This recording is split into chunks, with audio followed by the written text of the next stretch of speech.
Indie News Network, collaborative family of independent content creators. It's co-hosted normally by me, Indie. I'm founder and editor of Indie Left News and Indie Media Today. I got Reef Breland sitting next to me. Academy News. Is Andrew Rivera. I'm the Handsome Cynic. It's Politics is Survival. My name is Jesse Jett. It's American Tradition. What's up, Space Monkeys? Welcome to Political Fight Club. I'm Robert Durden. I mostly make art for INN. Big Man Crab Joe. Keep up those great videos. Hey guys, it's Yeti. Coming at you. Hello, my name is Lucy from Blue Moon Red Wine. This is Chris Legion.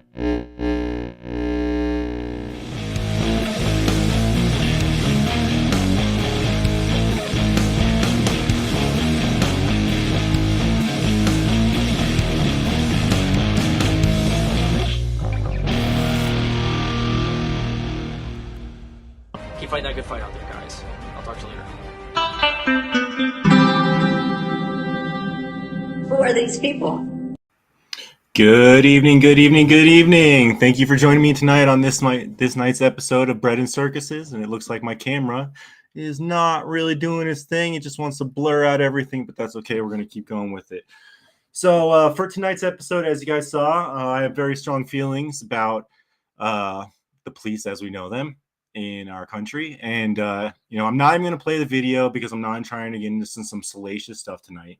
But I'm sure a bunch of you guys saw that last week, a cop was responding to a call and went 75 through in a 25 zone and took out somebody, took out this 26-year-old girl and was like laughing about it.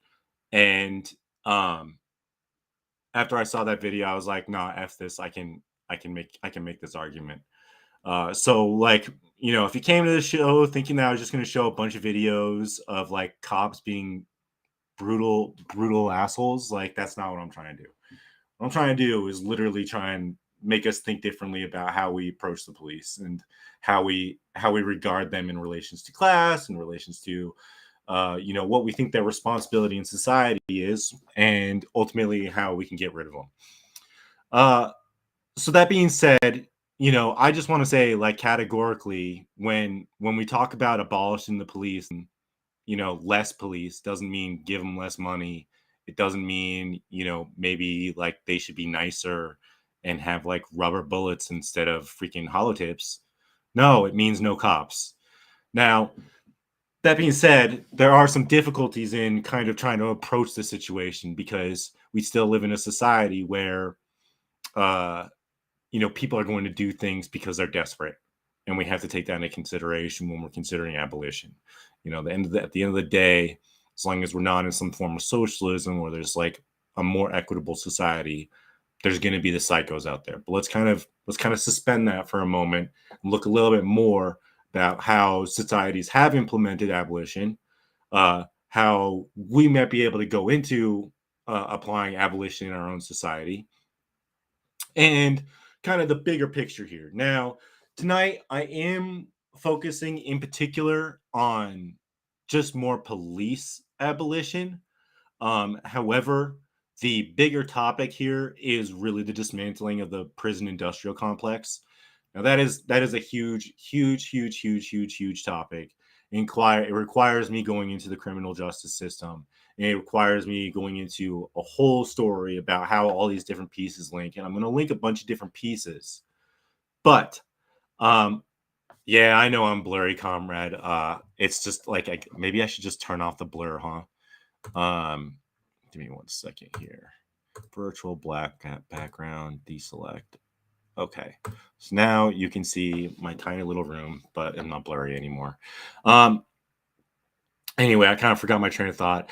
But basically, we need to look at these things differently, and I think need to stand. If we really feel strongly about abolition, we shouldn't sell ourselves short by saying, oh, well, we just mean less money, or we just mean don't give them guns anymore, or we just mean like maybe they should just be plainclothes, or maybe like X, Y, and Z. No, I don't think we should compromise on that stuff.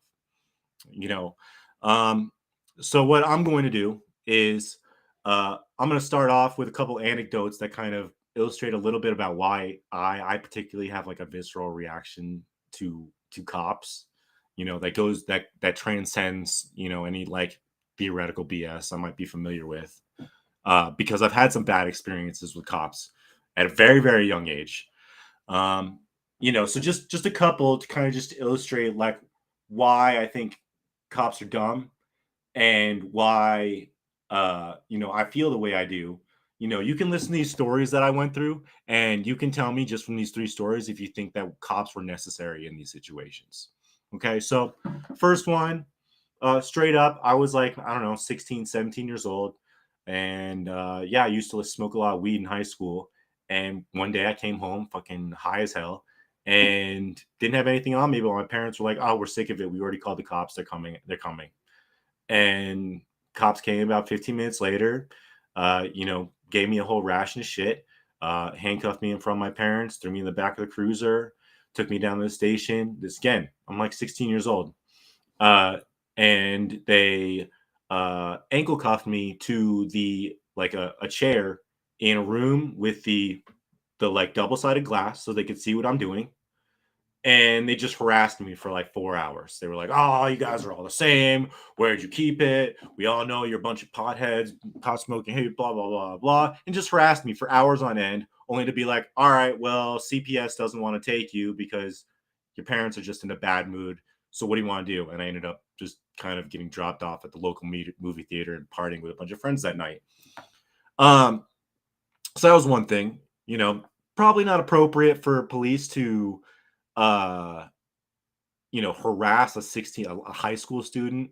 What point did they prove? They proved that I hate cops. Like they proved that like I should have a general aversion to them because all they do is harass me. When my first interactions with cops on a personal basis, without my parents getting pulled over, you think that when my first personal interactions with cops was them handcuffing me to a chair without cause, putting me in a room with double-plated glass with the double-sided mirror and harassing me for 4 hours. Okay, and then there was another time. Oh, this one was kind of good. So another time, also in high school, 16, 17 years old, about the same age, maybe even a little younger. One of the cops, it was funny, he was actually my dare cop. Won't even go there. But he came to my parents' house and was like, hey, your son has been was allegedly connected to trespassing on this person's property and using their pool with their girlfriend. And my dad was like, hey, you should talk to this cop, just tell him what's up, no big deal. And me not knowing any better, I told the cop, I was like, listen, like you're accusing me of going to this pool in somebody's house with my girlfriend, and my girlfriend left the state months ago. So this is a moot point. But I know the person who was the pool cleaner. I know who he was hanging out with. And so I was like, I just told them that. And then next thing you know, I go to a party, and it's like a small town, like we know everybody. And 3 people jump me and beat the shit out of me. So it took me years to figure out, oh, I see what happened. So this fucking cop went back to the kids that I actually like knew were doing the stuff that they weren't supposed to be doing, and was like, oh, well, Chris said. And next thing you know, I'm getting my ass kicked because a cop opened his mouth. He doesn't care about me. The last one was probably the most traumatic, and then we'll start getting into the nuts and bolts of this stuff. But I was actually in a raid once. Like it wasn't my house, but I was in a buddy's house when it got raided. This happened when I was about 27 or so, and 26, 27, something like that. We had just what's up, Game.film? We were just doing our thing.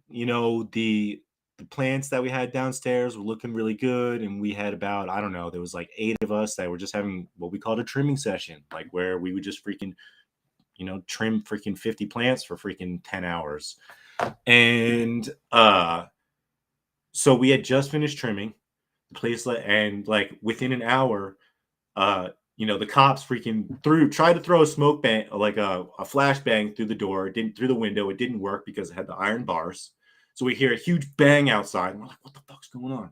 And then next thing you know, they freaking use the freaking thing to like bash the door open, and you see a dozen cops with freaking silenced assault rifles bashing, or SWAT team, I guess, bashing through his door, pointing guns at all of us. and we're just in the freaking living room smoking weed and chilling the fuck out. And long story short, they put me in the zip cuffs. They freaking like I got carpal tunnels from that crap. And it actually turned out that the warrant that they served was illegal. Okay, it was an illegal warrant apparently, and they stole my buddy's 10 pounds of weed. We watched them. It was ironic because these cops are coming up the stairs, and we see them taking our trays of all this weed that we had just finished trimming. It was literally like 9-10 pounds of weed. If you've ever done trimming before, it's a fucking pain in the ass. And so we had just finished that trimming, and we watched the cops just come upstairs and just take all of our trays and just steal all our weed and just leave. They weren't even looking for the weed. I'm not even going to get into what they were looking for, but it was an illegal warrant. They put a gun to my head, and nobody got charged. So those are kind of my 3 major traumatic experiences I've had with cops. Like, of course, I've gotten pulled over for speeding tickets before and stuff like that. But like, I've had serious things that have happened to me that were traumatic to me, that I feel like, did a cop really need to do that? Were they really like protecting society by putting a gun in my face? Were they really protecting society by handcuffing a teenager to like, try and like scare me straight or something? Like, is that really like a thing that cops need to do? So that's been with me for, I'm 37 years old now. I've had these experiences in my life for decades. Like, yeah, it's going to kind of mold how I feel about them anyway. But, it's not really fair for me to just be like, hey, like, I think cops are stupid, so you guys should think cops are stupid. So why don't I present an argument about why I think cops are stupid and that we shouldn't have cops with evidence? So that's where I'm going with this tonight. I just wanted to start with a couple of anecdotes so you guys kind of get out of the way that, yeah, like, I am a little biased to this. I do have a problem with cops. But, I'm going to hopefully throughout the next few minutes or so, next hour or so, be able to kind of back up my argument about why this system is broken. So first off, as I kind of mentioned earlier, and I'll actually bring this article up because it is a little bit important. But just before we get into ACAB and before we get into abolition, we do kind of need to lay out the material conditions that we're in to kind of properly contextualize the environment that we're in, so we understand how, our relations are to police and what we can do as Americans in a capitalist society to try and mitigate police violence and try and mitigate what they do to us in society. So Comrade Kitty, it happened to you too, huh? Yeah. So it looks like I'm not the only person who had a story of being scared me straight shit.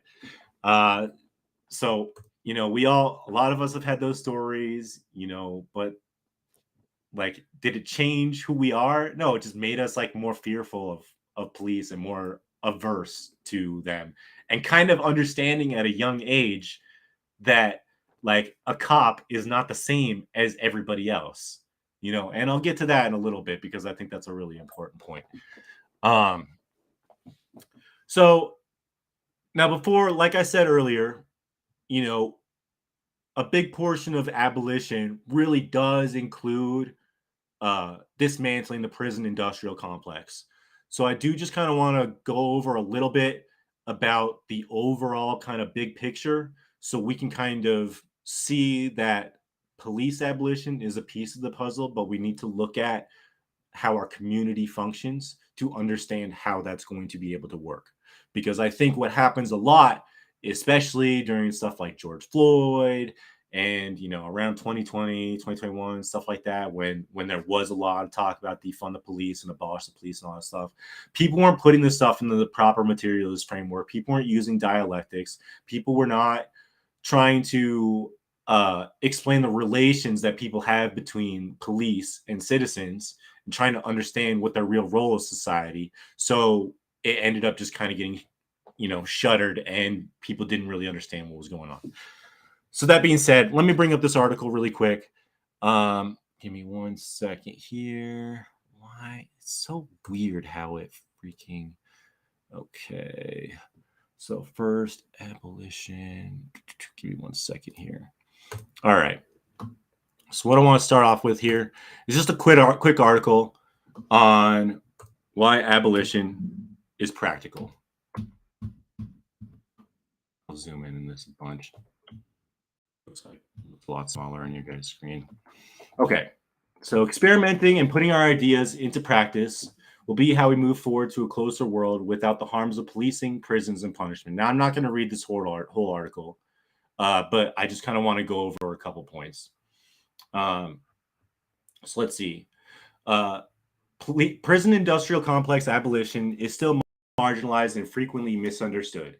Its increased popularity has been accompanied by a diffusion of the politics. It can be taken to mean anything from eliminating imprisonment to installing mutual aid pantries or making individual lifestyle choices.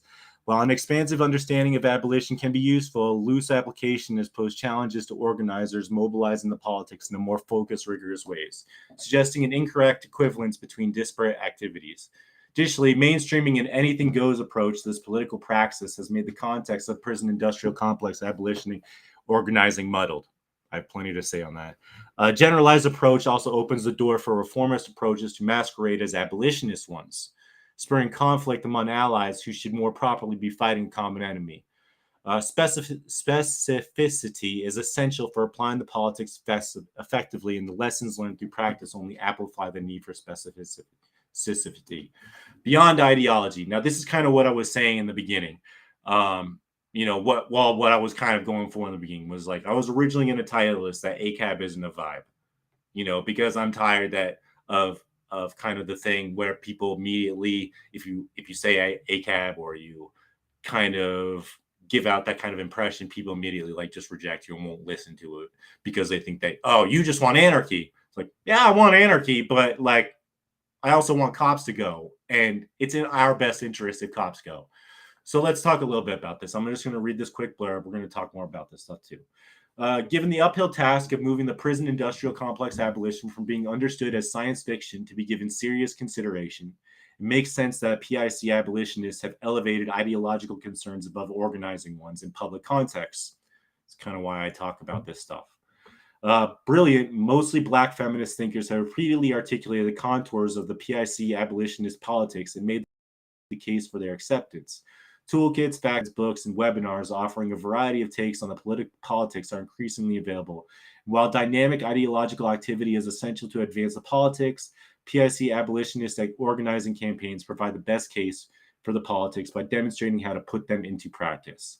Grassroots campaigns to prevent the construction and expansion of prisons and jails, campaigns to eliminate the use of policing practices and stop and search to gang injunctions, campaigns to stop the application of life sentences without possibility of parole, and campaigns to abolish executions are just examples of campaigns that deprive the PIC of the people, policies, and practices that legitimate and sustain it. When these campaigns are successful, they provide evidence that PIC abolition is not science fiction and that our society will not crumble if the PIC isn't maintained. While organizers select a point of vulnerability in our PIC to attack, the most skillful among them is also to keep the whole prison industrial complex in mind as they develop strategies to select their tactics. Considering the entire PIC also helps ensure that their campaigns in one area do not inadvertently make it more difficult to fight other aspects. Organizers demanding the release of elderly or infirmed imprisoned people, for example, will be mindful not to suggest that prison is an appropriate place for any human beings to be held. Likewise, organizers fighting to eliminate the violence of policing will not suggest that community control structures or the prosecution of individual cops are appropriate means to do that. So what this person's saying here is that there's still a kind of liberal appropriation of abolition, and again, we're saying abolition as in like getting rid of the system, getting rid of prisons, getting rid of cops, not like reforming the system. You can't be reformed. They have qualified immunity. You guys know how it works. It's not going to be reformed. So what I wanted to kind of talk about was mainly, you see that there's also things that have to happen at community level, okay? Structural things, systemic things that have to happen on the community level for abolition to really happen as the way that I would, and I think most of you would like to see it happen. So let's see what's next we got in here. So first off, what I want to do is kind of give us some really basic definitions here on how, like, really we can say that, like, when you hear the term, hey, cops are class traitors, there is a materialist Marxist analysis there for why we have to look at cops as not citizens, as not workers. There's a great article here from LeftCom that I think illustrates that extremely well. So give me just a second here while I pull this up, and we'll go through it, because I think there's some really, really powerful points here. Okay. So I don't know if you guys read much LeftCom. They can be kind of hit or miss. I personally, they have some good stuff, but I think that the particular analysis on this is very prescient. So I want to go into some of this stuff. Why is it doing the wrong screen? Sorry. Let's zoom in a little bit here. All right. So friend or foe, Marxism and the police. So I'm just going to kind of skip into the kind of nuts of this stuff and get right into it. So as Marxists, now, you guys know I'm kind of more on the anarchist side, but I do understand Marxism. I do appreciate Marxism, but I don't know if I'd call myself a Marxist. I still think that a lot of the stuff that I guess I would call myself an anarcho-communist if I really had to put a hyphen to it, but I don't really like to use hyphens. But I think the Marxist analysis, the materialist analysis, is the best way to kind of look at these things. So that being said, as Marxists, we must always, okay, let me zoom this in a little bit for you guys. There we go. So from the real function, as Marxists, we must always try and base our intervention on class analysis. So in the case of police, we must first try to situate them in the class structure of society. Again, we do not base our conclusions by analyzing any one person at a time. This is extremely important, and this will be a topic for another time. But you notice how so much of this, and you see this especially with oligarchs, okay? You see this especially with oligarchs, where they constantly pay the media to make them look good. And it's like, oh, it's not that rich people are bad. It's just that rich guy. Oh, it's not that all police are bad. It's just that police guy. No, Marx was interested in roles. He didn't give a fuck about the anecdotes. So it's important to look at, we can't, maybe we have friends who are cops, or maybe we have like a friend who we can appreciate outside of their role to society, but we still have to recognize that their roles are important to how we relate to them, and that we got to look at their role in how we resolve our conflict and our contradictions with them. So again, we do not base our conclusions by analyzing any one person at a time. The best way to make this analysis is to evaluate how they relate to capital. Many so-called progressives and labor fakers present the police as ordinary workers doing a dangerous job with no capital at their disposal, and hence part of the working class. This begs the question of, what is the working class? The working class is an immense group of people who must sell their labor as a means of survival. Any attempt to better its situation or even keep up in life comes into direct conflict with the interests of the capitalists who exploit them. These capitalists also constitute a class, even though it is constituted by a much smaller group of people. As Engels wrote over 100 years ago, society is an insoluble contradiction unto itself. Being constituted as it is by two fundamental economic classes, both having opposing economic interests. This is where the state and the police. This is where the state comes in, and the police. As Marx wrote, the state is the machine that saves the domination of a class. Okay? So I don't want to get too off topic, but like just spelling out completely what Marx is saying here is that the state is there to maintain the ruling class. Okay? So going further than that, the creation of a particular class but evolves from the absolute necessity that class society has of dealing with the class oppositions that divide it. For most people, the concept of state is associated with legislatures and politicians. This is a very partial view of its content. Besides, these institutions must be addressed: the bureaucracy, the judicial apparatus, the clergy, the media, the army, and the police. The police are the first line of the quote-unquote bodies of armed men and women that are intended to defend the interests of the ruling class. If their real function was to stop crime, They would arrest every capitalist on the planet as these are the true criminals and their regime the real source of all crime. Unlike the worker whose interest is to get rid of the boss's rule, remember, we want to seize the means of production, the existence of the police is directly tied to the maintenance of the state and the capitalist property relations. In this sense, in no way can cops or prison guards be seen as members of the working class as the trade unions would want us to believe. Unfortunately, the trade unions are not the sole promoters of this misconception. So that's all I really wanted to say on this LeftCom article. I just really wanted to drive home, and there's tons of more stuff on this stuff. We can't look at cops as workers. I know there was a stupid argument months ago about Starbucks baristas not being workers. No, like there's an actual fucking reason why we can look at cops and be like, they're not workers. Okay, they're not trying to get rid of the state. They're not trying to get rid of their bosses. You know, they get rid of their bosses. What are they going to do? You know, so that's why we call them class traders, because they're there make our lives miserable. They're there to maintain the state. The state makes things harder for the workers. So we're always in direct contradiction to cops. Okay, unless you're rich, of course, you know, because they serve the rich. So that's kind of what I wanted to drive home there. Just really establish the premise that, you know, there's a class difference between us and cops, and I really don't think that there's much of an argument there. And I think it's important to understand that if we're going to work towards, why is this blurry again?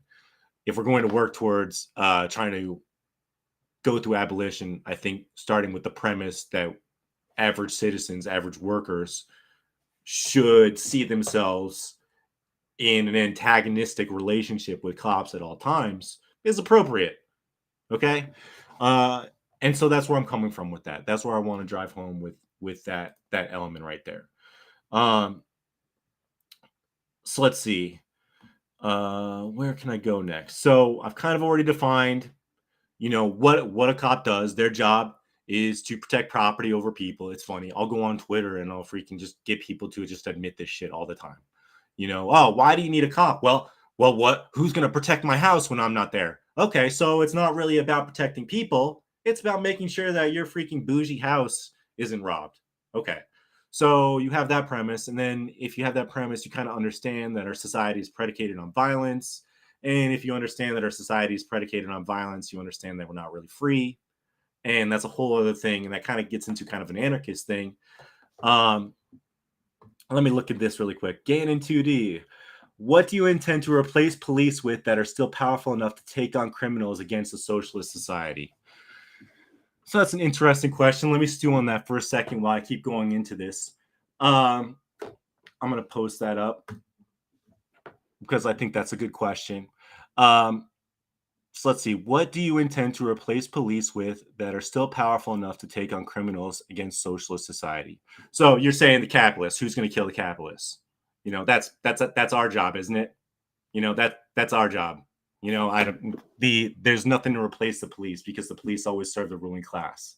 And if we're trying to create a classless society, then we don't want the authoritarians. We don't want the boots out there. You know, the job is this is why we have the Second Amendment. You know, so I do kind of go in at the end about why I think, you know, what some solutions are, you know, but I definitely want to lay out more of kind of the societal issues that we have of why we have cops in the first place before I get into solutions. But at the end of the day, Gannon, you know, really quick, as long as we have a capitalist society, unfortunately, we do have to have some sort of modified force, whether that means that they're strictly local, whether that means they're unarmed, whether that means they're voluntary force, whether that means that they're community force. We need to do something because there's always I'm sure you know, people are going to act based on their material conditions. So as long as people's material conditions are shitty people are going to be violent and commit crimes. That's just going to happen. So we have to accept that as we live in a capitalist society and try and move on from that. But I will touch upon some solutions or potential solutions, some stuff to think about as we go further on into this. And my camera is driving me crazy, freaking $100 camera. Anyway, so I did talk a little bit about material conditions, but I do think that, I do just want to drive home, kind of as I said with Gannon, is that, material conditions and crime and violence are inextricably linked. And I have sources to kind of back some of this stuff up that I'll get into. And that's a thing that we have to consider when we consider abolition. We have to consider that, like, hey, as long as people are poor and people are struggling and people are hurting, they're going to do criminal activity. They're going to do violent shit. So we just have to respect that. And as we try and figure out how to approach abolition in a capitalist society and eventually a socialist society, of course. So now I want to pivot a little bit into kind of my own ideology. Give me 1 second here. My camera is just driving me crazy. I don't know if it's because of the way how crappy my lighting is, but let's try this again. See if I can get rid of the blur. No, it really doesn't want to get rid of the blur. It really doesn't want to get rid of the blur. Man, that's a bummer. All right. Well, I'm just going to keep going with it anyway. So that being said, guys, what I want to talk about for a little bit is because as an anarchist, I think that it's a very compatible with abolition, obviously, because we're against hierarchy. We're against the idea of anybody kind of using their power over another human being. And of course, as people who want a stateless society, there's no room for police in a stateless society. It's redundant. There's no reason for them to be there because they have no class to protect. They have no interest to protect. So let me read some of this stuff really quick. Now, I know I said earlier, like, I don't like to put myself into I don't like all the hyphenated crap. I would probably consider myself, as you guys have seen me before, as more on the communist side. I think for the sake of revolution, probably more on the syndicalist perspective, where I think that's going to be the unions and the labor that's going to lead us. I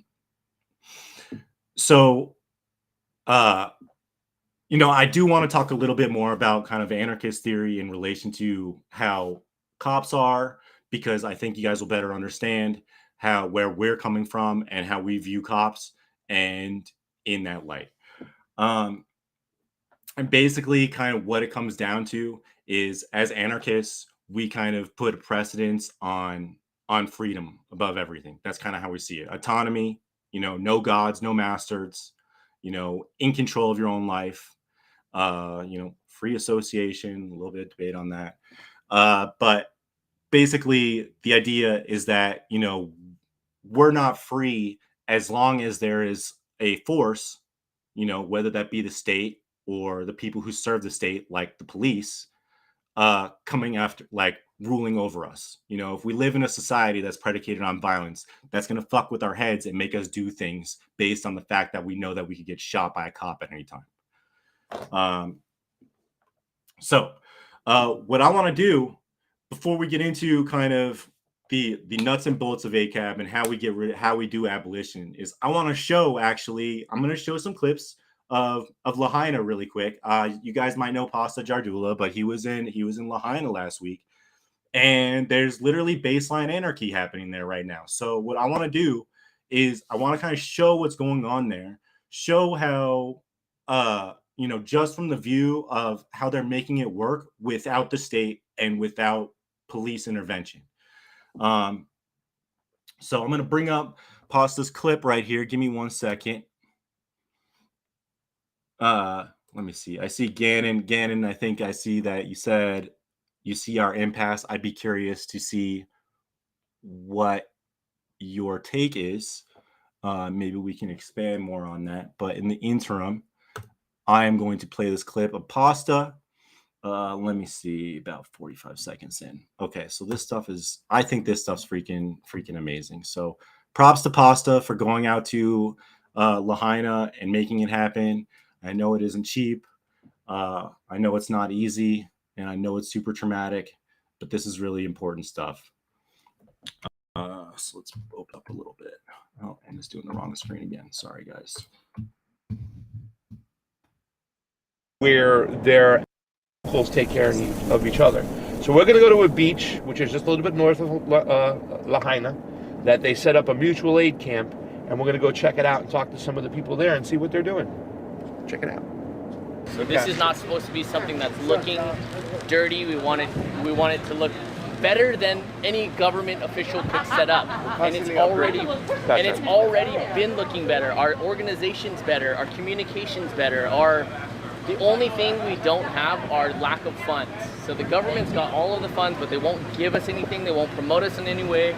We're outsourcing all 100%. Like Kahana Canoe Club donated this tent.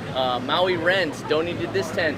We had another organization donate their tent. So everything's 100% community donations and organized. Yeah, and stuff. Yeah, I mean, so every day we've got hot meals coming out at least 3 times a day. 3 times a day? At least. 8 o'clock, 11 o'clock, and 4:30. Where's most of the food coming from? This is... So just really quick, I just want to throw out there, this is straight up anarchy, guys. This is what baseline anarchy looks like. This is what anarcho-communism looks like. This is the start. Okay, so let's keep listening to what this guy has to say. But this isn't just chaos. This is what communities do in essence of the state. Okay, because the state set up $700 and was like, fuck off. You know, they burnt their city to a crisp. This is anarchy, guys. Well, actually, so we've organized now with Cisco and the Maui Food Bank to make deliveries and drops for us. It smells amazing, and I'm looking at the menu, pad thai. Look at this over here. Catch that menu over there. Yeah. Pad thai, veggie fried rice, barbecue chicken, red curry chicken. Yep. How long in your mind do you think you guys are going to be set up here before you can move on? As long as our community needs us. Cool. As long as our community needs us.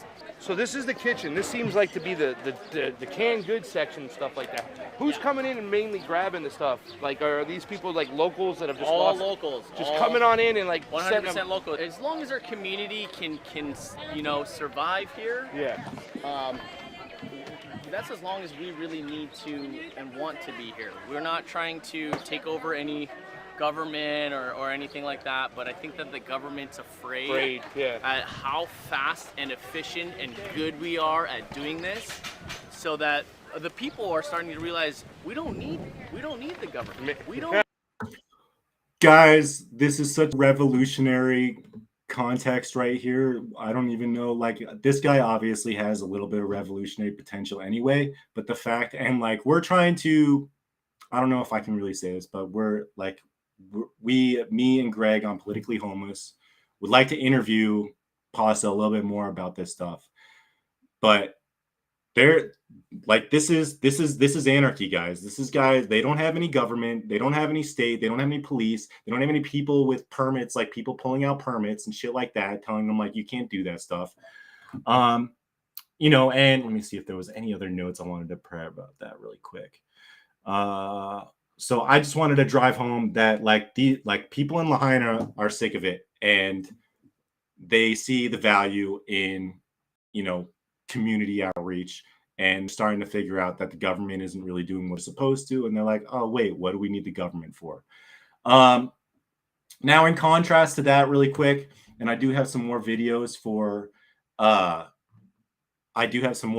regarding Pasta and that stuff.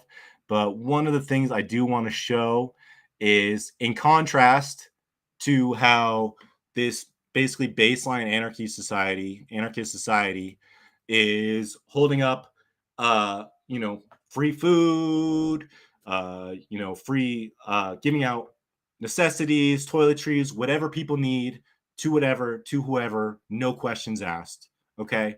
This is what's happening in America. Okay. I don't really need to read the article too much, because I think you guys probably remember this stuff because it's happened a few times. But 8-year-old girl's lemonade stand is shut down by police because she didn't have a permit.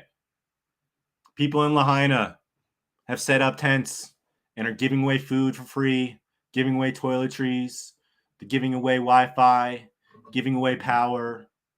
And in America, the rest of our country, you can't even have a lemonade stand without a permit. Okay, so what value is the police offering in this situation? What value is the cop giving to us by shutting down a poor girl's little lemonade stand? You know? So again, kind of driving home that like they do more bad than good. They're not really doing anything to help us. And this is just some procedural, you know, somebody probably bitched about a little girl on the freaking side on the sidewalk, freaking complaining about it, and got it shut down. You know, that's not helpful. That's just gumming up the works and making it harder for people to be people. You know, this poor little girl probably just wanted to help her freaking community a little bit and was just like, oh, cool, my daddy works, my mommy works, so I'll do something too. And, you know, cop came in and shut that shit down. So just an interesting little contrast there. So let's see what else we got on my agenda here. Okay, so now I'm going to get into, you know, a little bit more about Pasta has another thing here that I wanted to dig into a little bit to kind of show how people are doing in the absence of a state, in the absence of the police force. This thing is so messed up, dude. I'm so sorry my camera is messed up. Maybe this will just turn into a freaking audio stream. Who knows? But I'm going to show you guys some more stuff here with Pasta. Let's see. That's the Maui one. Okay, 1 second here, guys. Okay. So this was Pasta on JD about yesterday. So this is a pretty recent video.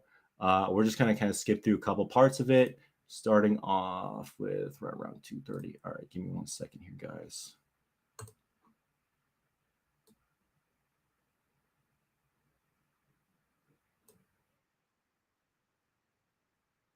Saying, what are you guys doing? Has it been a pushback, or they've been kind of like? I can tell you this: for the first 3-4 weeks, we did everything by ourselves and didn't get any help. Okay. No local, state, federal, national, no anything. Not a ball of water. So all of this is privately funded, 100% from the community, from different islands.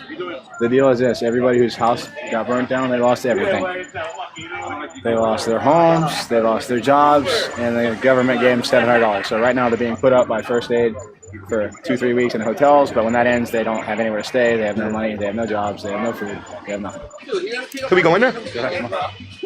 And you guys been doing this all by yourself, local donations, nobody big chipping in at all? Okay. Since day one, since literally day one. That's fucking awesome. That's impressive, man. This is awesome. Totally awesome, brother. Yeah. Sun power, whatever they call it, powering the entire thing. They can power an entire apartment complex. How'd you get this? Guys, I know, like, I haven't even gotten to the abolition part yet, but like, you guys need to see how society can function without a state to understand how abolition can work. They had a power generator donated to them that can supply a solar power generator that can supply an entire goddamn apartment complex. Okay, like, these people are figuring out how to do it on their own, and there's no cops. There's no cops. It was donated. We used 2%. They just did. There's 98% capacity in there. We used 2% of the data. That's it? From the sun, yeah. We can power this whole neighborhood with that. That's awesome. Donate it. Everything. That's refrigerators. Awesome. There you go. Trucks. Oh, there's a coal truck. Yeah, there's a coal truck over there. Hear that? Tents. From day one. From 1 tent to this. You know what I got to do? I got to come back tomorrow during the day and do a so we can do a little tweet. Come early. Nice. So I leave. I got to Florida at 10:30. I have to go to funeral. I'll be there before that. At 9. All right. Cool. Bye, guys. All right, brother. That's us. And by the way, when I did go back the next day too as well, they were all setting up, so I kind of caught them at a weird time, but I was able to speak to them and even get more information. And these little camps have almost everything you need there. Everything from food, canned goods. They have food trucks where people can come up and get food. The real issue is coming up is that when the Red Cross pulls out completely and FEMA pulls out completely, and they tell these people no more hotel rooms, no more stay, you got to go, what's going to happen then? That's the really scary part that's coming up because, you know, these people have lost everything. I mean, can you imagine leaving your house one day? This is where your grandparents lived, your parents lived, and you don't even realize what's going on. But when you try to go back, it's closed off. You can't go in there. Then you don't know for days what happened to your land, what happened to your property, only to be told it's been burnt down to nothing, and you can't even go in there and get closure. That's what's going on. That's who these people are serving on a regular basis. There's a lot of people we didn't film because you can see it in their face, the trauma that's going through them. It's just written all over their face. They're not ready to speak about it. Some of them have lost children. Some of them have lost family. Some of them have just lost their house or their business. So that's what we're experiencing right here. And that's why I'm showing this right now. Okay, so I'm just going to skip around a little bit. So again, and Mad Crab's in the chat now. So we would love to interview Pasta on Politically Homeless and going more into how robust their mutual aid infrastructure is. But it sounds like they got that shit going pretty quick. I think the government was expecting them to be floundering in tents and under trees and in sand embankments trying to freaking survive, and the community came together and figured it out. Man, this thing is just a mess right now. I'm sorry, guys. So we'll skip. I want to hear this lady's story because this is just crazy. Not manipulated, not exploited. So that's why I'm here, to show this, and then also just provide links directly to you guys where people can donate directly to you. So I'd love to hear, what's your name, by the way? My name is Michelle. Michelle McCucci. Nice to meet you. Nice to meet you. Yeah. You're a Lahaina resident? Yes, I am. Okay, so would you be willing to tell me your story? Yeah. So, my goodness, I'm going to just try to stick to. By the way, this is the first time she's opening up to anybody and talking. You can tell Pasta's close to tears on this. We live in Lahaina, and about 2:30 in the afternoon, we smelled smoke, and within an hour, got a call from my son, and who lives at Okakea, not far from where we live, and says, "Mom, we need to evacuate. The fire is coming." And we have adult children, and they live outside of. Two live outside of Lahaina. One lives in Lahaina. He's the one who called. And so my husband went out and started watering the property, and all of a sudden we were completely enveloped in smoke. Yeah. And then it would appear bright blue, and then it would appear black. So we weren't sure if we were being engulfed in the fire or it was blowing. So the wind was unprecedented. I've never seen or experienced. I've grown up in Lahaina. I've lived here for 43 years. I've never seen anything like it before. And I don't mean to interrupt, ladies and gentlemen, but that's the part where you talk about some people were saying all these theories would happen. A lot of people were talking about they've never experienced winds like this before. So that's why they do mention the weather modification of sorts, because that's what, enabled this fire. Not, first of all, the real sin is the conditions that were allowed to happen to cause Lahaina to be a brush fire friendly neighborhood, right? The grass that they brought in years ago to feed the cattle is indigenous of Africa. The water diversion from this area, from the locals, from the local farmers, the indigenous farmers, was disgusting, the way they took the water and they diverted it to golf courses and rich neighborhoods. So the conditions that were left for Lahaina to be, for this to happen, along with these winds, is what a lot of people are talking about. Just food for thought. It's as though like somebody, it was a wind that came like a blowtorch, yeah, and blew quickly, okay, and stopped, and blew and stopped. And so it took a while for us to get out of the house. We were kind of not, you just don't know what to do.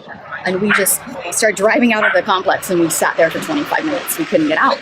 And so from there, we ended up just praying and having this peace and being enveloped by the dark smoke, and then blew again. And we inched our way out. And the next plan was, if that was going to happen, if we were going to become overwhelmed with the fires, to get out, run to the ocean and swim. That was it. That was the other plan. So this is a family that has always, these families have always come and poured into our community in times of crisis. And so this was set up by them. And then they were now deemed as a legitimate place where you can get food and resources and things like that. Yeah. So this is pretty amazing. I mean, this is an example of what people have to do. I've never seen anything like this. Yes. I've been to countries in Latin America where they have socialist governments and collective governments where they pull together. Yeah. Still, nothing like this. This is amazing, and this is an example of. Because this is Ohana, this is Hawaii, and the very first responders were the people from Molokai. The people from Molokai came over and gave their generators and their food, and Hana gathered all kinds of belongings and gave it to us to help. Oh, okay. So that's really hard for me. But key takeaway from that, okay, is that the community came together. The community figured it out. They didn't need the boot. They didn't need the state. They didn't need all that shit. They figured it out on their own. That's the kind of premise that we can now go into abolition with, okay? We have to understand that like people are not naturally violent towards each other. We don't need to be scared of each other breaking into each other's houses and stealing each other's food. We don't need to like be obsessed with violence and crime because we think it's just going to happen to us all the time. This lady is sitting here telling Pasta that it's like the only people who are helping were their neighbors. The only people who were helping Molokai or like wherever these places were, I'm assuming, you know, Maui, it's not a big island.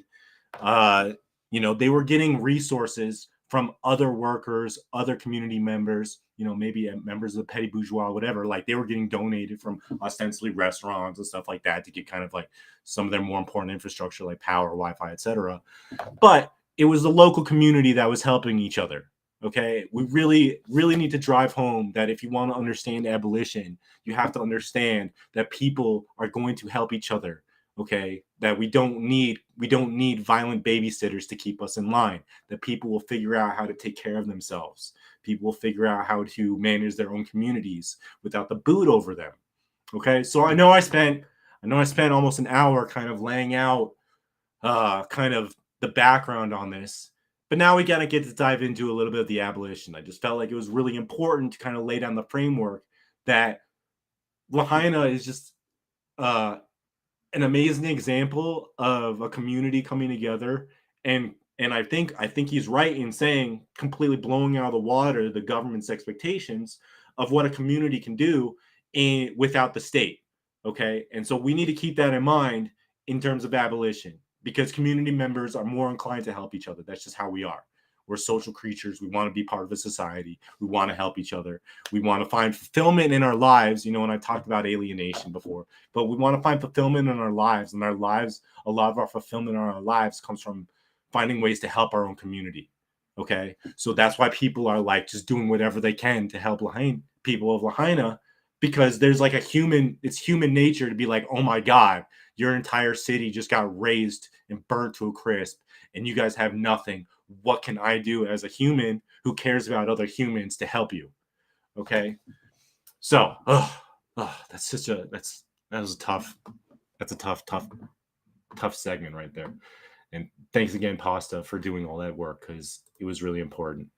But now we get into some of the more interesting stuff. So, one of the things that I want to drive home as well, okay, because one of the things that, as I've kind of said about material conditions, okay, and I really wanted to illustrate this point, is that as material conditions improve, people are less likely to commit violent acts. Okay, this is a key thing to keep in mind, that when people are in a better position, they're less likely to do dumb and violent shit, and less likely to be psychopaths in their society, menace to society, etc. So let me pull this one up really quick. That's the APA one. Give me just a second here. Boop, boop, boop. Okay. So, all right. So just one pick. Oh, cool. It's even hovered right over it. So this is the salient point I wanted to go over with anyway. This is from the APA, which I guess is the American Psychological Association. So they have a whole thing on violence and socioeconomic status. I just want to focus on, for the purpose of this segment, just on community violence, because this is the heart. This is kind of the heart of the abolition, really. So assessing and targeting violence at the community level, and I'm going to zoom in this a little bit more. Assessing and targeting violence at the community level is especially useful because adjustments at this level often affect a larger number of individuals. Factors of socioeconomics play an important role in this area because communities are often segregated by SES, race, and ethnicity. Targeting the risk and protective factors of violence at the community level will likely engender the greatest change. Community risk factors for violence include increased levels of unemployment. Okay, I'm going to start this over again.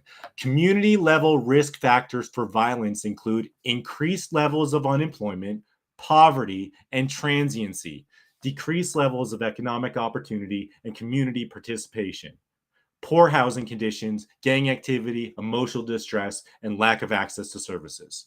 Okay. In contrast, protective factors buffer individuals and communities from these risks, In communities, these buffers include a stable economy, positive social norms, abundant resources, high levels of social cohesion, family support, and rewards for pro-social community involvement. Okay, so what are they saying? What did you guys just see in that pasta clip? You saw social cohesion, family and social support, family and community support, and rewards for pro-social community involvement.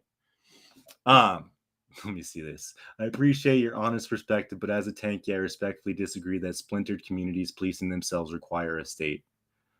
I don't think a state is required, but okay, I think you might have misunderstood what I was trying to say.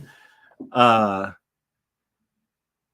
I don't know what he's trying to say there, but anyway, before we get into kind of abolition, what I'm driving home here is that there is evidence to say that, hey, when there's less crime when people's material conditions improve. Okay, so that's where we're coming from there. So, again, we have to weigh between, we want to get rid of cops, but at the same time, we have to figure out how to make sure that people's material conditions are in such a way that they're less inclined to be violent because their essential needs are met, and they have participation in their local community and they have pro-social involvement and all that stuff. So, and you can check more about that, but so let's see what else we got here. Okay, so I already read that. Okay, so now this is interesting. So now that I've kind of laid out a little bit of kind of my ideology a little bit, showed you guys that, there is evidence that shows that when people's material conditions improve, that the rate of crime and violence goes down.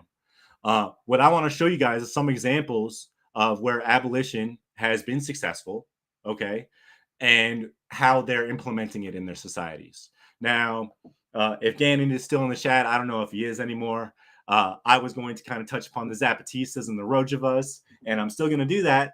But for those of you who don't know, the Zapatistas and the Rojavas, they are autonomous. They are in autonomous zones. You can,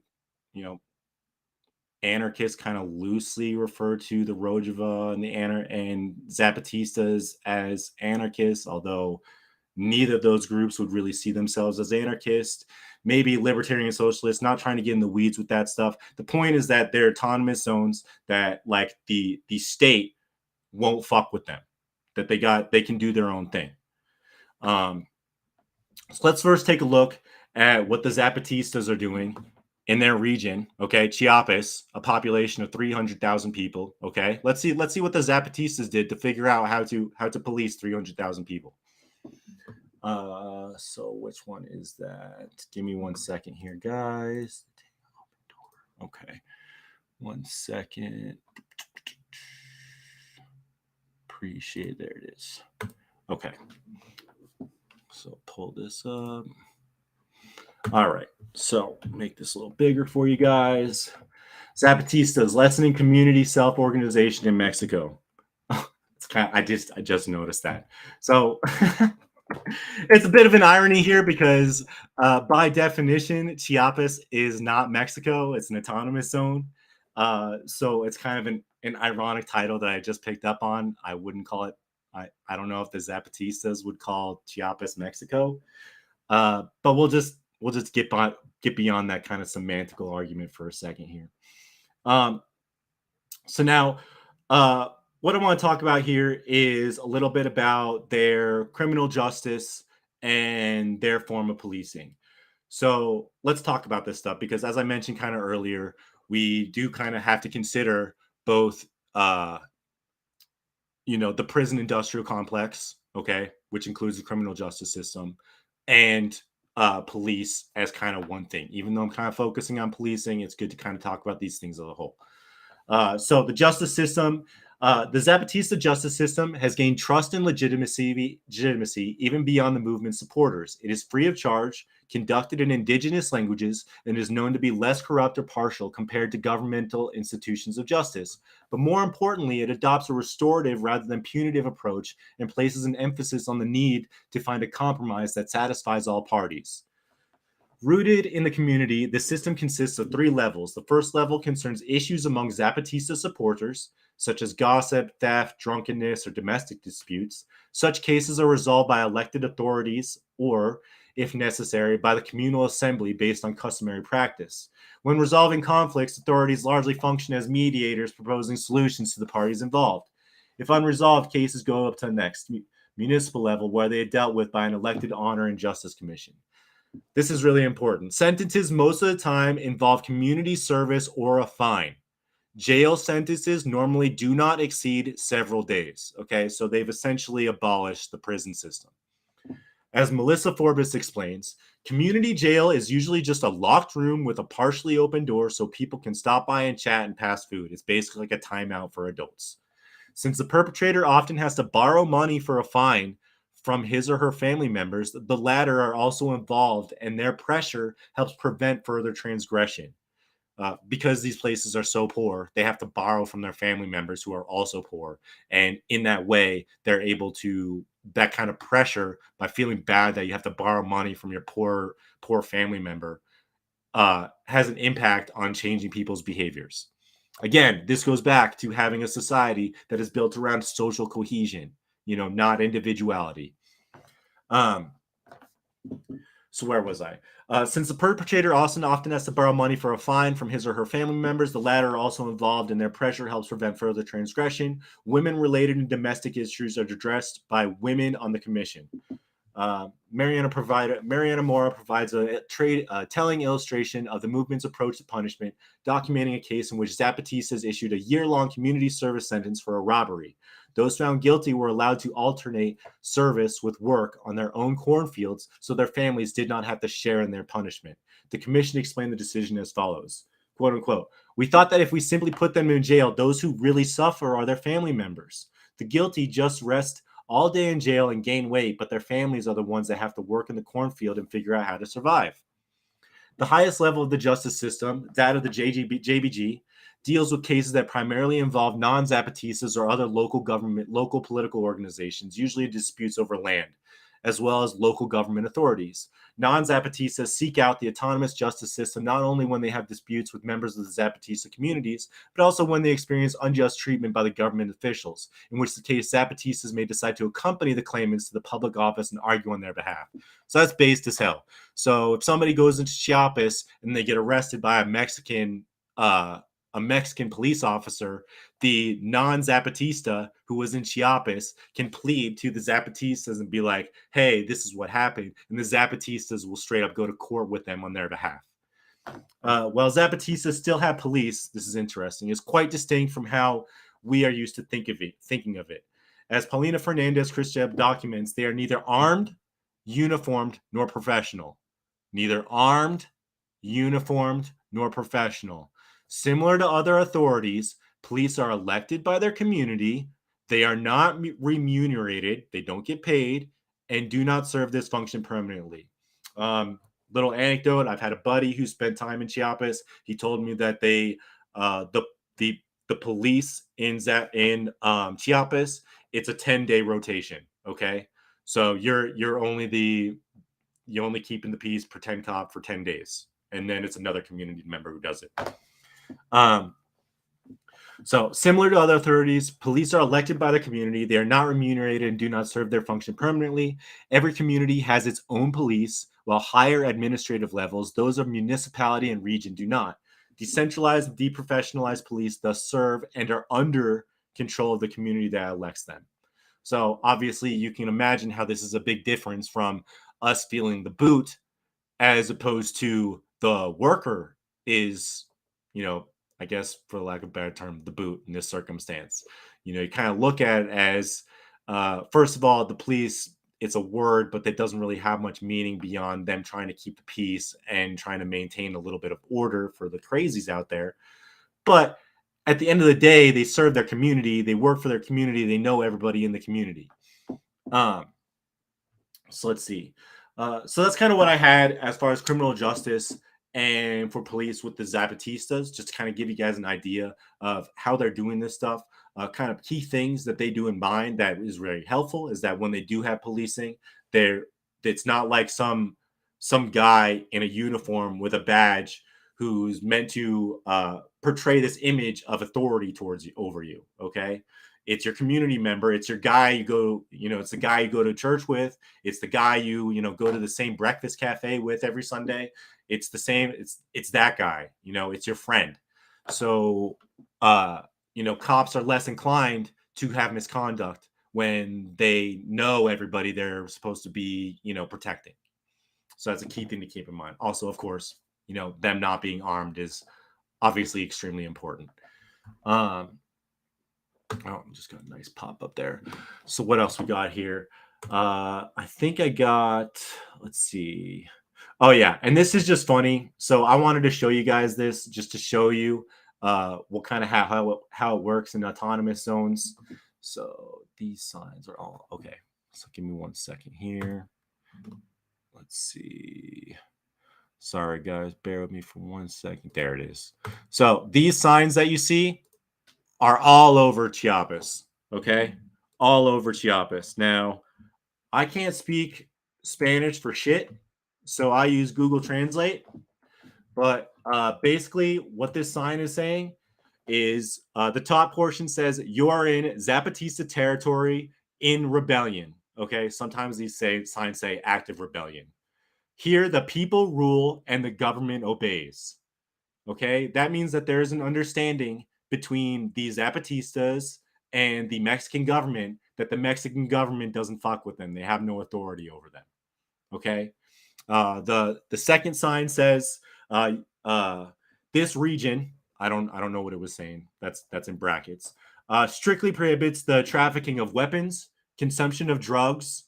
There might be a topo. I think it's intoxicating beverages, illegal sale of wood, and the destruction of nature. Okay, so that's kind of like announcing their core principles, basically. If you're going to come here, don't be coming here to start shit. Don't be coming here to get everybody hooked up on drugs. Don't be coming here to like cause a ruckus and get all fucked up. And we have a responsibility towards nature. So don't be abusing our land. Don't be abusing the land that we live on. So I just want to show you that. But these signs are literally all over the place in Chiapas. The government absolutely does not fuck with them. I mean, occasionally there are disputes and stuff like that, as I kind of mentioned in the article. But for the most part, Zapatistas they actually even had some representation in the last election, which was kind of bizarre. But they don't really get fucked with. They get to do whatever they want. So now moving on a little bit, also in contrast to that, because I think that they also have an interesting take on it, is the Rojava. Okay, now this is kind of like a complicated subject because obviously with the Rojava, we're talking about the Kurds, and I understand that the U.S. relationship with the Kurds is a very complex and complicated one. I understand that we use the Kurds in Syria as proxies. So I understand that that's a complex thing. I'm not trying to get into the weeds with how we're using Kurdish proxies in Syria. I want to focus on Rojava, okay, which is actually has some really kind of revolutionary aspects to it. So that being said, let's take a look at how Rojava does their policing. Give me 1 second here while I pull this up. I'm sorry, guys. I'm still haven't gotten. I need to get better at queuing this stuff. I don't know how to queue all this stuff up yet, so I can just kind of run through it. But we will get there. All right. So there's this. Let's pull this up. All right. So let's see. All right. So first off, Rojava, which is a autonomous zone in Syria. Okay. As opposed to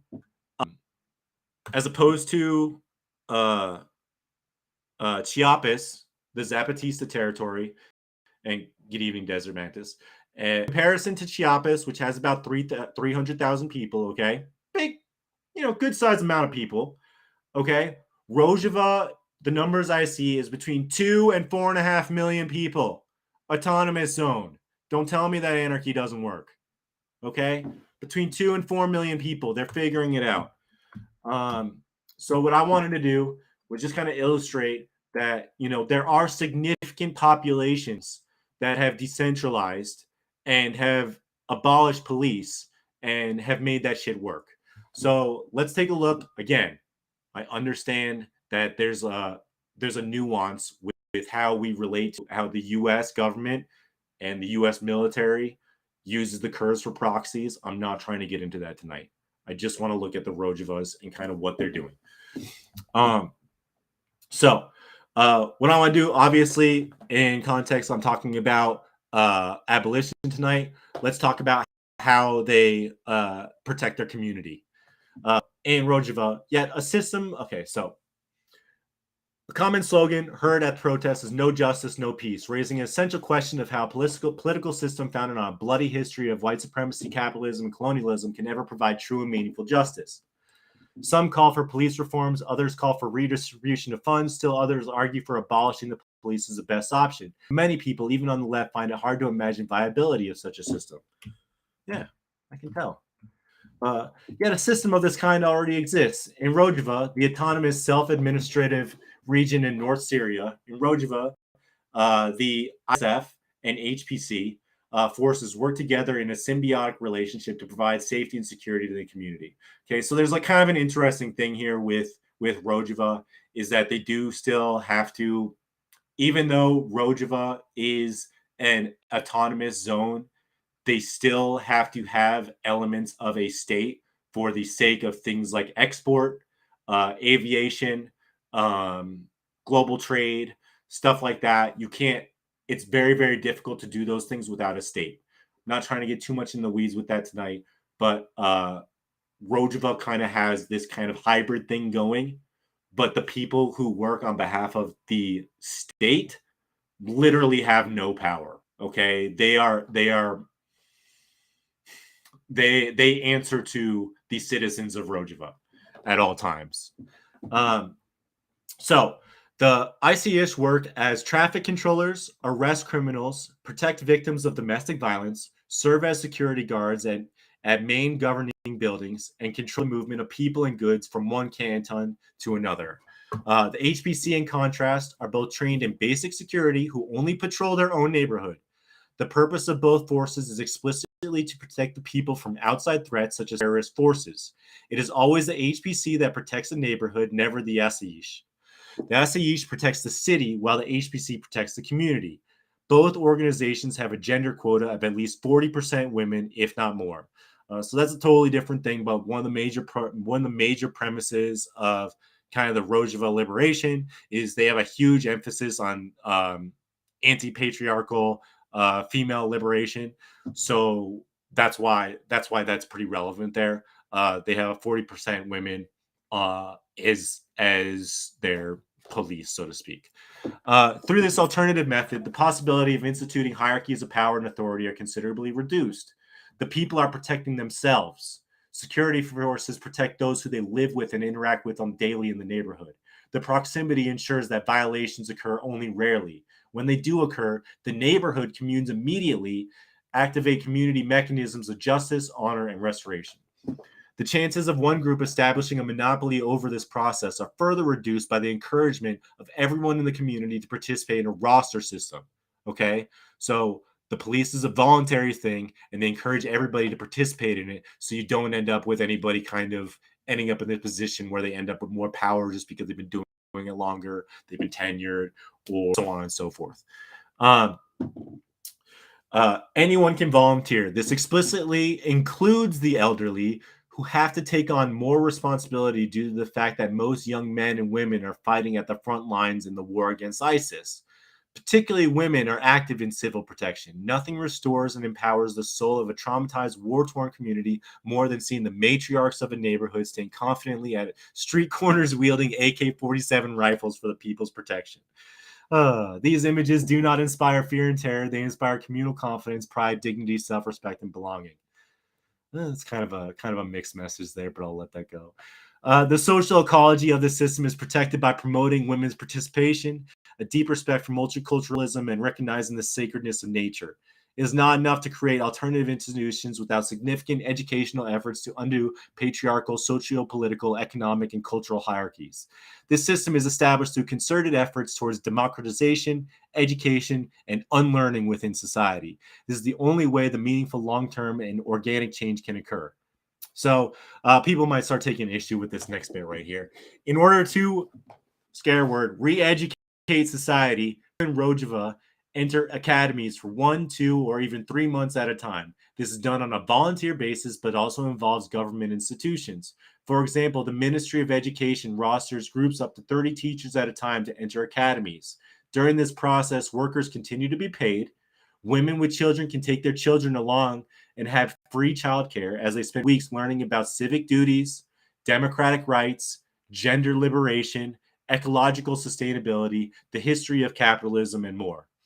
While the academies, everyone participates in the daily cleaning, cooking, and management of the education center. Such communal coexistence is promoted as a conscious effort to reorganize and reformulate society. These people then return to their communities and join the ACH, the HBC, as well as the communes, cooperatives, and local councils. So you guys can kind of see that this is a multi-pronged approach to just abolishing police. Yes, when I first started this topic, I was just like, nah, we just got to get rid of police. We'll figure it out.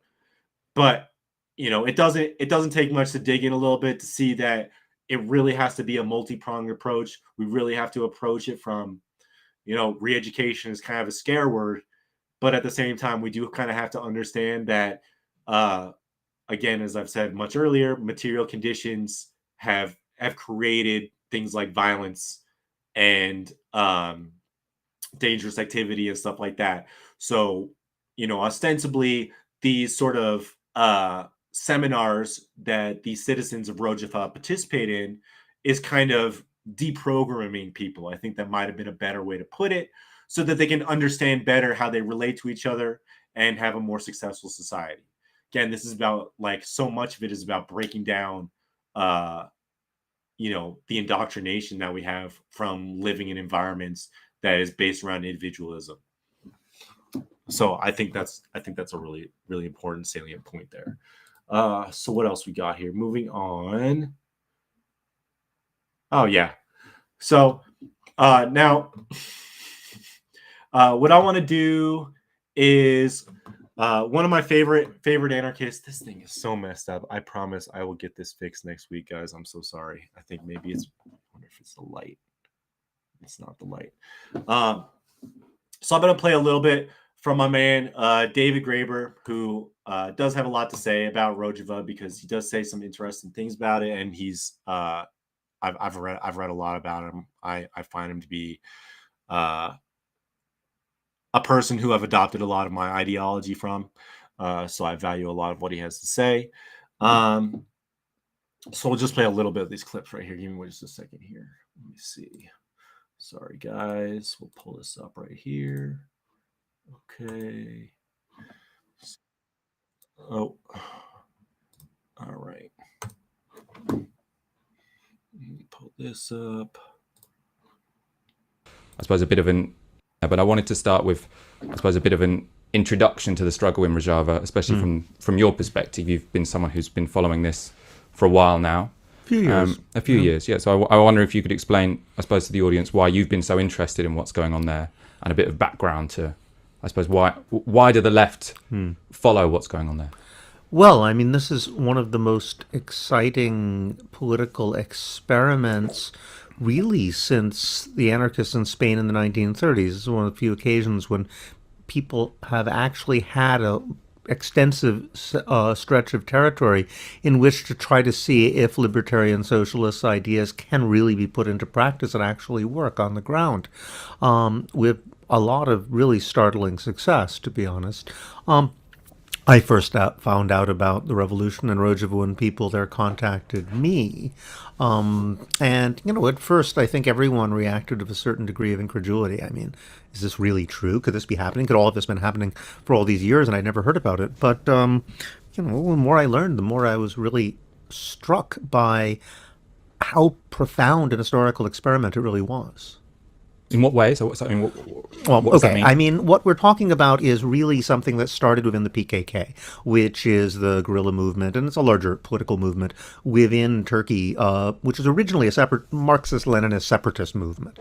Over time, it has evolved, and often this is attributed, you know, almost exclusively to the personality of one person, the head of the PKK, Abdullah Öcalan. Although, in fact, a lot of what happened within the PKK was the result of internal struggle, especially women's struggle within the organization itself. What Öcalan has to be, his credit is that he was open to it, which for the most part, these sort of old patriarchal Marxist Leninist types are not.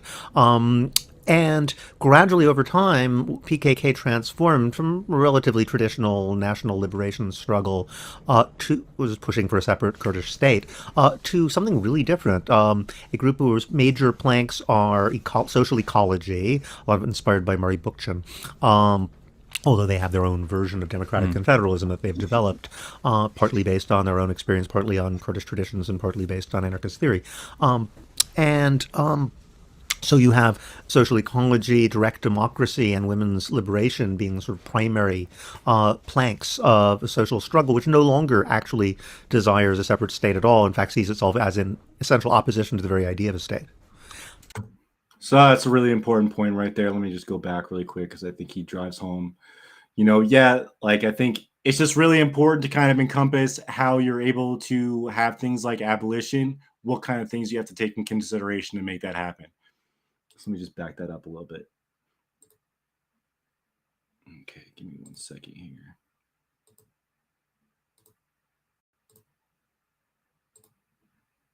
So you have social ecology, direct democracy, and women's liberation being sort of primary. Social democracy, women's liberation, and social ecology as primary planks Planks of a social struggle, which no longer actually desires a separate state at all. In fact, sees itself as in essential opposition to the very idea of a state. This is something which we haven't seen anything really like it happen in many. This is actually kind of like a really profound thing because basically what he's saying is that the state reinforces patriarchy. And that the state reinforces things like oppression, oppression of workers, and of course, obviously the elevation of the ruling class. Years. There's the Zapatistas. This is the closest parallel one can think of. But even the Zapatistas don't really control a contiguous territory, whereas these people actually do. And there's been, I suppose, what could seem a somewhat bizarre or strange or unlikely alliance between this movement in Rojava, libertarian socialist, and the United States. So it was the combination of those two forces that was capable of defeating ISIS since 2014. And it is protection from the United States. It's protected Rojava from other enemies, well, Turkey, which is what we'll get onto in a moment. If you want me to do the background, I can. It was a PKK originally that had this profound transformation. What happened in Syria was PYD. It was a political party with very similar ideology, also follows the writings of Öcalan and whatnot.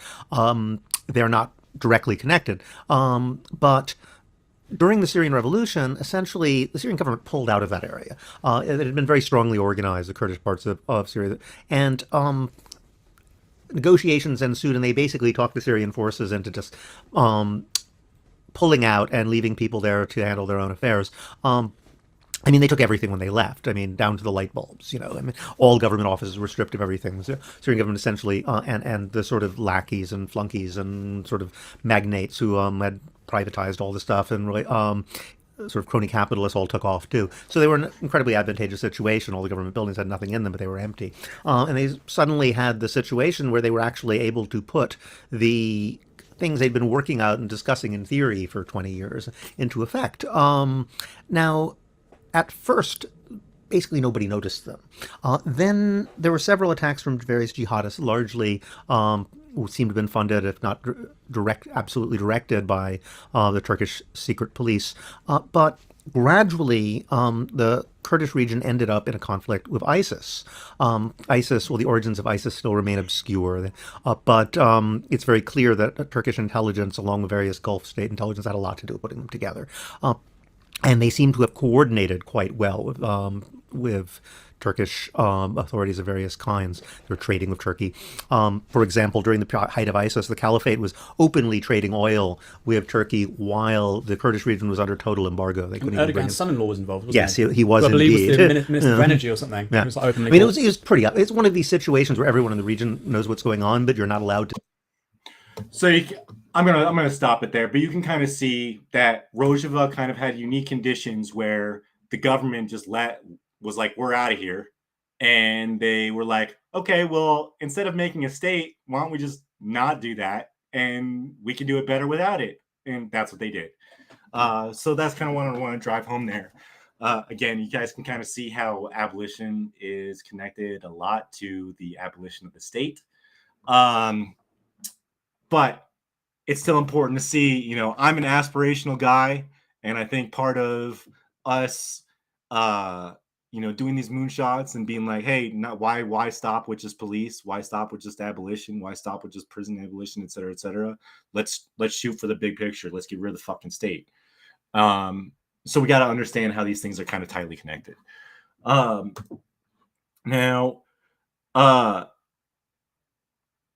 as I've said, you know, many times throughout this, is that as long as there's things like inequality, as long as there's things like poverty, as long as there's things like starvation and you know, instability, homelessness, et cetera, people are going to do more violent acts, and people are going to act on those things. People do things based on their material conditions. But what's really kind of crazy about this, and this is kind of a little side thing, just to kind of like peer a little bit into you know, how the Western brain actually kind of like processes things a little bit differently than societies that have more social cohesion. They've done some really interesting studies on this, and they've actually shown that people with schizophrenia, people from Western areas who have schizophrenia, tend to are more fearful of the voices in their head than people from other societies, such as I know India is one of them and stuff like that, where the voices in their head tend to be more playful, or tend to be more encouraging, or tend to be family members, stuff like that. You know, for the sake of it, I don't even think I'm going to bring that article up, but it's just, actually, there is one thing I'm going to bring up about it. I am going to bring that up, actually. So let's see. Where is it? Stanford. Okay. Give me 1 second here while I pull this up. So there's just one thing I want to show you guys. Okay. So this is just interesting to me because it shows how we are literally in a society that's so oppressive that it actually affects people's voices in their head. So I'm just going to kind of skip down to these two parts here. So the striking difference. So voices as bombardment. Okay, so remember I said that there's kind of like two different things here happening. Striking difference that while many African and Indian subjects registered predominantly positive experiences with their voices, not one American did. Rather, the U.S. subjects were more likely to report experiences as violent and hateful and evidence of a sick condition. The Americans experienced voices as bombardment and symptoms of a brain disease caused by genes or trauma. One participant described the voices as like torturing people, or take their eye out with a fork, or cut someone's head and drink their really nasty stuff. Other Americans even spoke of their voices as a call, battle, or war, the warfare of everyone just yelling. Moreover, the Americans mostly did not report that they knew who spoke to them, and they seemed to have less personal relationships with their voices, according to Lerman. Among the Indians in Chennai, more than half heard voices of kin or family members commanding them to do tasks. They talk as if elder people advising younger people. One subject said that contrasts to the Americans, only two of whom heard family members. Also, the Indians heard fewer threatening voices than the Americans. Several heard voices as playful, as manifesting spirits or magic, or even as entertaining. Finally, not as many of them described the voices in their terms of a medical or psychiatric problem as all the Americans did. In Agrigana, where the culture accepts that disembodied spirits can talk, few subjects describe the voices as brain disease terms. When people talked about their voices, 10 of them called the experience predominantly positive. 16 of them were hearing God audibly. Mostly the voices are good, one participant remarked. Now, this is the big thing. This is the big thing that I want to talk about, and the major reason why I brought this up. Because as Americans, we focus heavily on the individual versus the collective. And I think that's where a lot of this comes from. And this is where Lerman, who did the study, is coming from. Why the difference? Lerman offered an explanation. Europeans and Americans tend to see themselves as individuals motivated by a sense of self-identity, whereas outside the West, people imagine the mind and self-interwoven with others and defined through relationships. Actual people do not always follow social norms, the scholar noted. Nonetheless, the more independent emphasis of what we typically call the West and the more interdependent emphasis of other societies has been demonstrated ethnographically and experimentally in many places. As a result, hearing voices in a specific context may differ significantly for the person involved, they wrote. In America, the voices were an intrusion and a threat to one's private world. The voices could not be controlled.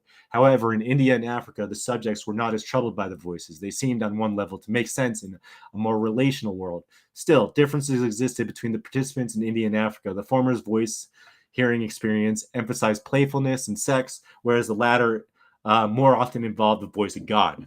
The religiosity or urban nature of the culture did not seem to be a factor in how the voices were viewed, Lerman said. Instead, the difference seemed to be that the Chennai, India, and Accra, Ghana participants were more comfortable interpreting their voices as relationships and not a sign of a violated mind, the researcher wrote. So the conclusion there that I just wanted to kind of drive home was the individual self versus the collective. That's probably something that I'll talk about more later, maybe in another episode. But I think part of the reason of why us as Americans and Westerners have kind of like this sickness and are unwilling to look at the possibility of things without abolition or something like that is because we're so focused on the individual and we are so turned off by the idea of the collective. We can't imagine a society where we're working with each other, where we're collaborating with each other, where we're trying to appreciate each other's company, where we actually fulfill our own lives by helping each other. That's why I showed all that anarchist crap in the beginning. That's why I showed the stuff with Pasta, showing what community members do in the absence of government. And thank you, Kill You, Egregoris, and Sean Miller. You know, there is an important element here where it's important to consider that I kind of lost my train of thought. Give me a shout out. But basically in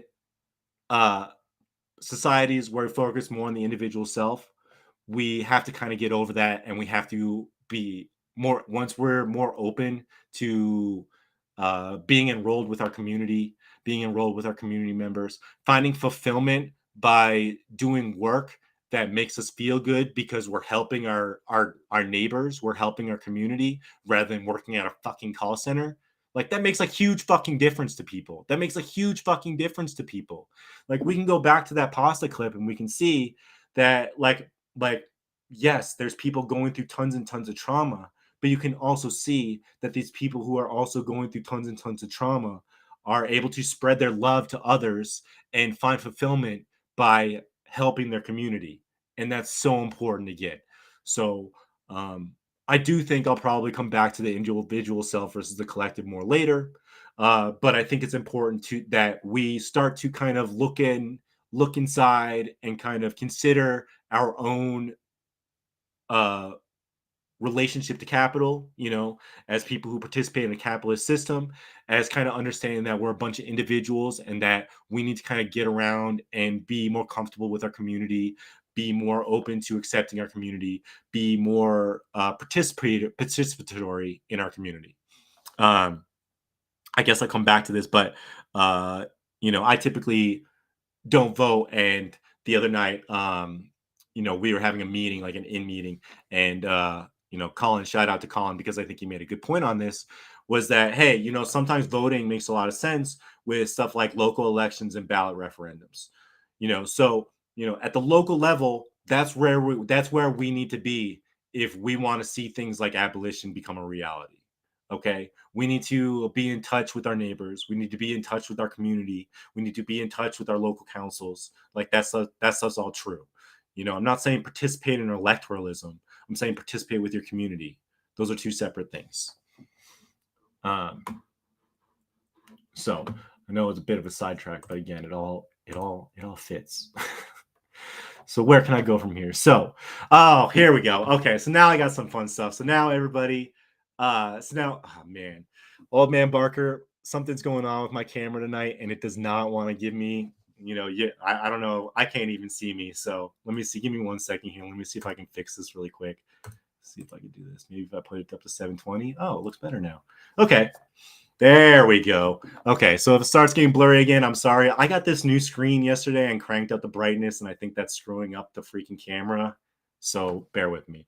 But now we got to get into some of the fun stuff that's more kind of focused on the U.S. I have some very interesting things to say on, you know, you guys remember defund the police, obviously, from what was that, 2020, 2021, George Floyd, all that stuff. So I'm gonna pivot a little bit towards that and kind of focus more on Mad Crab's in here. I'm gonna turn him on really quick and see if he wants to join.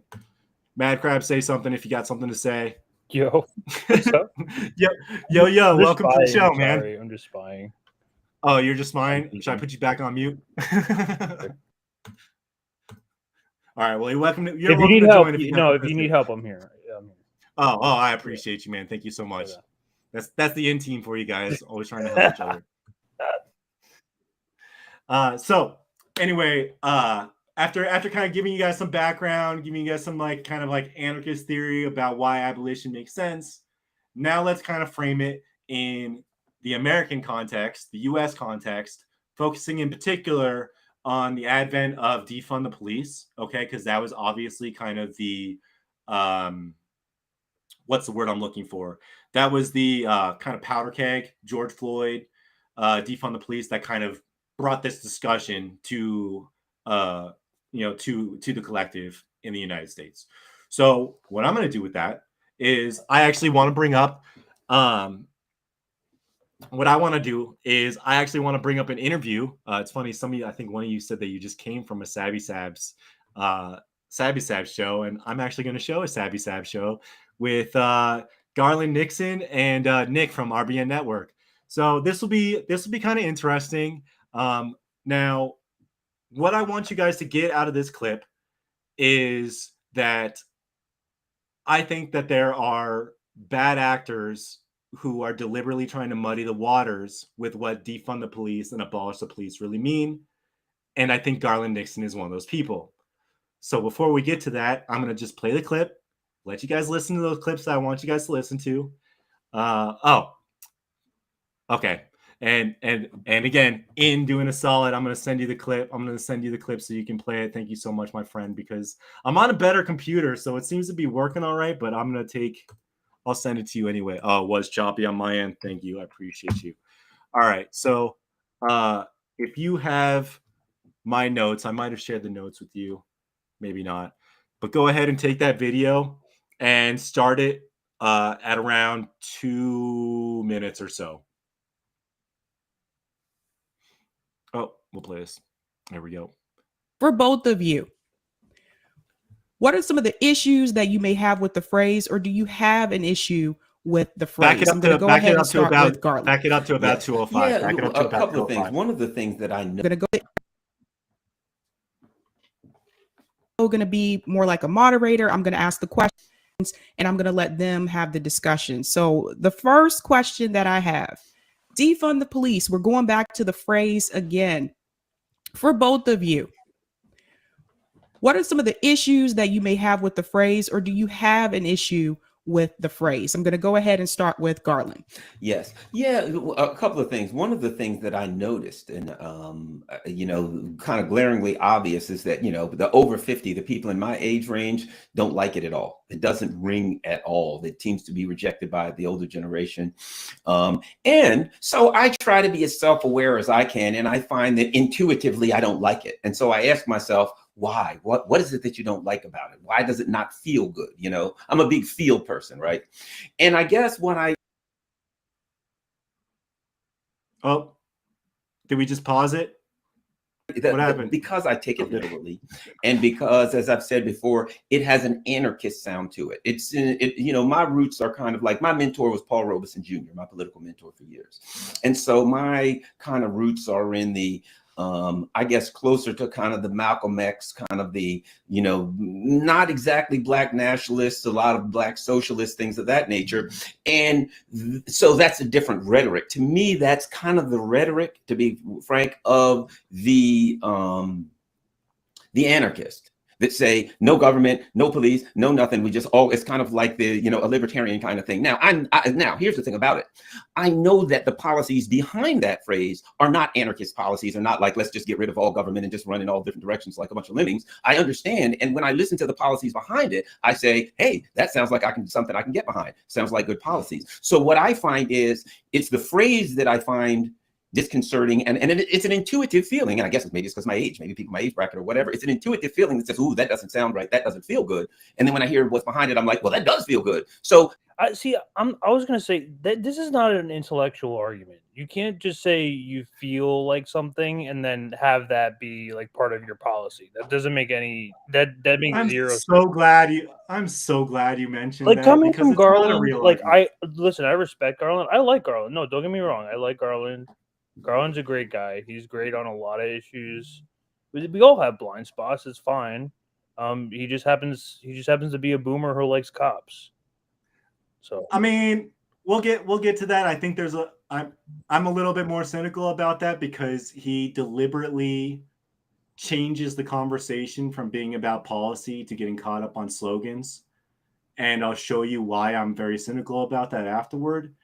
But as you kind of said, Greg, like, he's not making a serious argument here. Yes, it is kind of an anarchist thing. As you've seen for the last hour, I kind of illustrated it is a kind of anarchist thing. But that doesn't mean we can't incorporate it into a kind of capitalist framework in some way that works for everybody.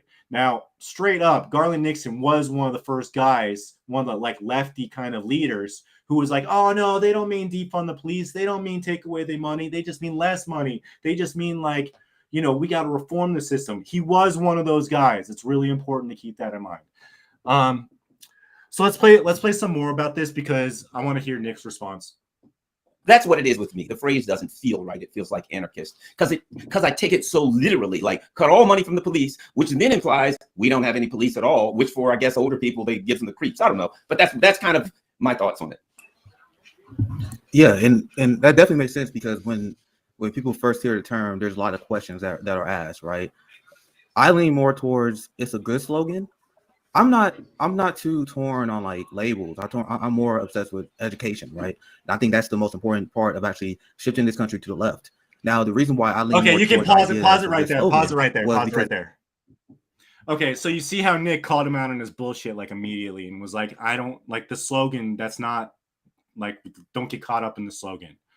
And they kind of go off a little bit, and it ends up being a freaking conversation about slogans. But what I want to show you guys, and I guess maybe this will be good if you know how to split this. Put this on the other screen, Greg, or like kind of split the screen. This is from the CIA. What you do is share your screen, and we can share both at the same time. Oh yeah, I guess we could do that. All right, that would work. Give me 1 second here.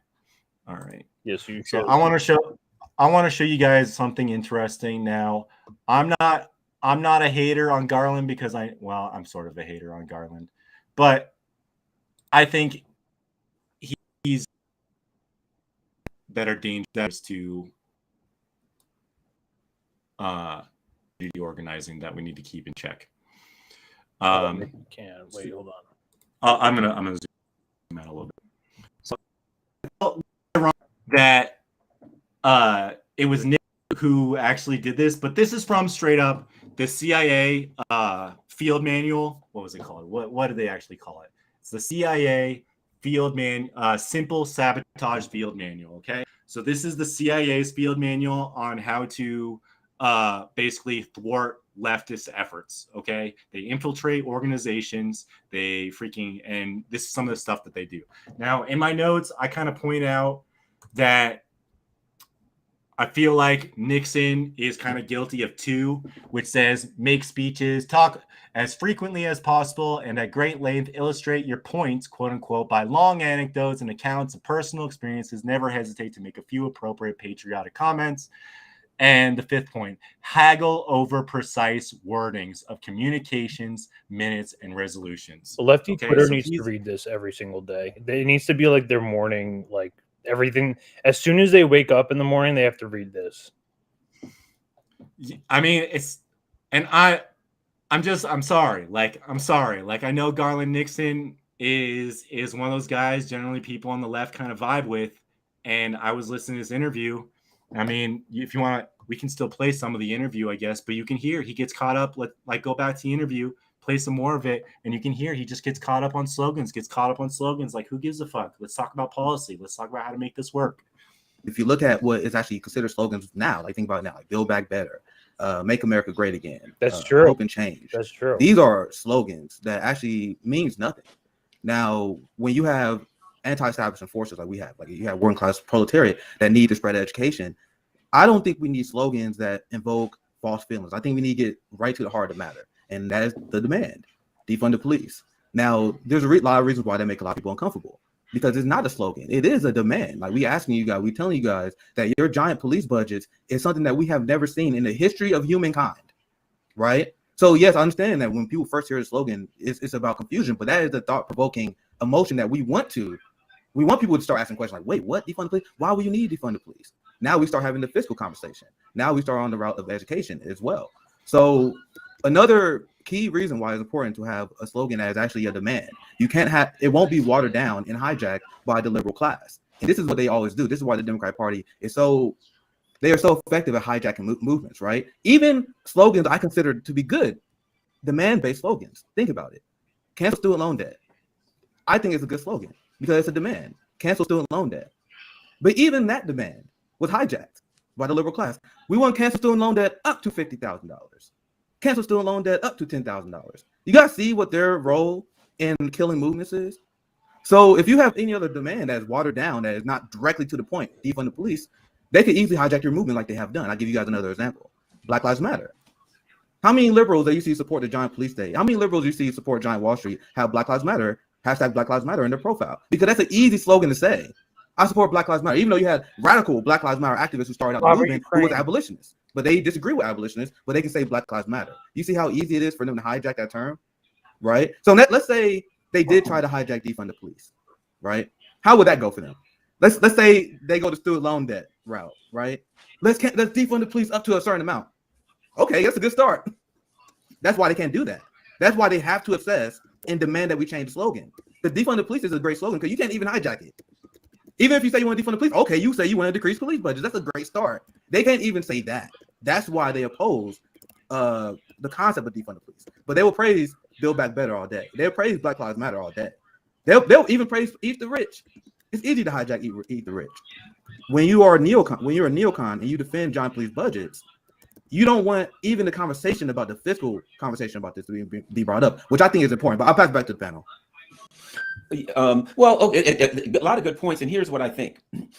So what I hear and what I think about when I hear what you said is this: what is the relevance of the phrase to what you want to accomplish? So when people make America great again, build back better, eat the rich, things like that, those are empty phrases. It's just empty rhetoric. It means whatever you want. Eat the rich. We all know it doesn't mean you want to eat people. So what does it really mean, right? So when you have a phrase that amorphous, it just means whatever. It means whatever you want it to mean, and that can change. Even Black Lives Matter. I mean, the bottom line is, what does that mean? It doesn't have a point to it, right? One of my favorite phrases, and actually I was involved in this when they were doing the 2009, when I still thought there was some, hope for the Democratic Party back when I was still blind.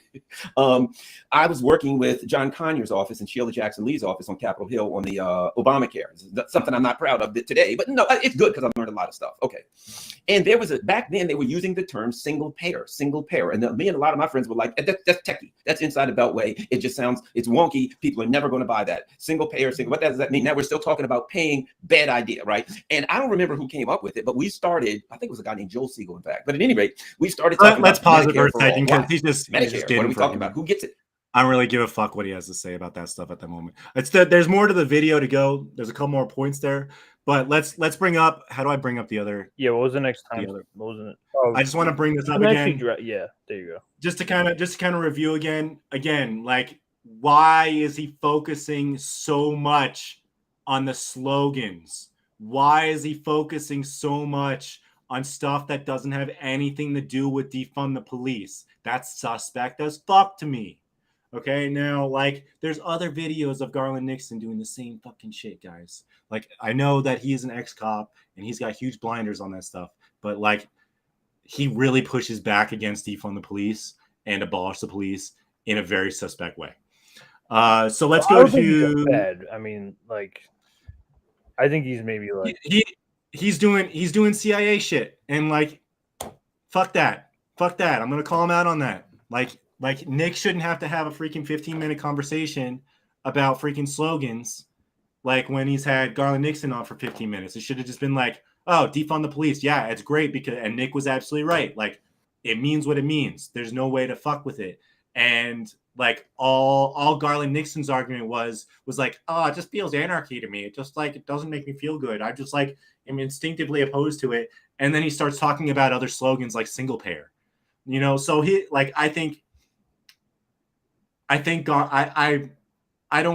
don't know. I'm torn between whether Garland Nixon just has blinders because he's a cop or ex-cop, or if he's a bad actor. But he's doing shit out of the fucking CIA playbook.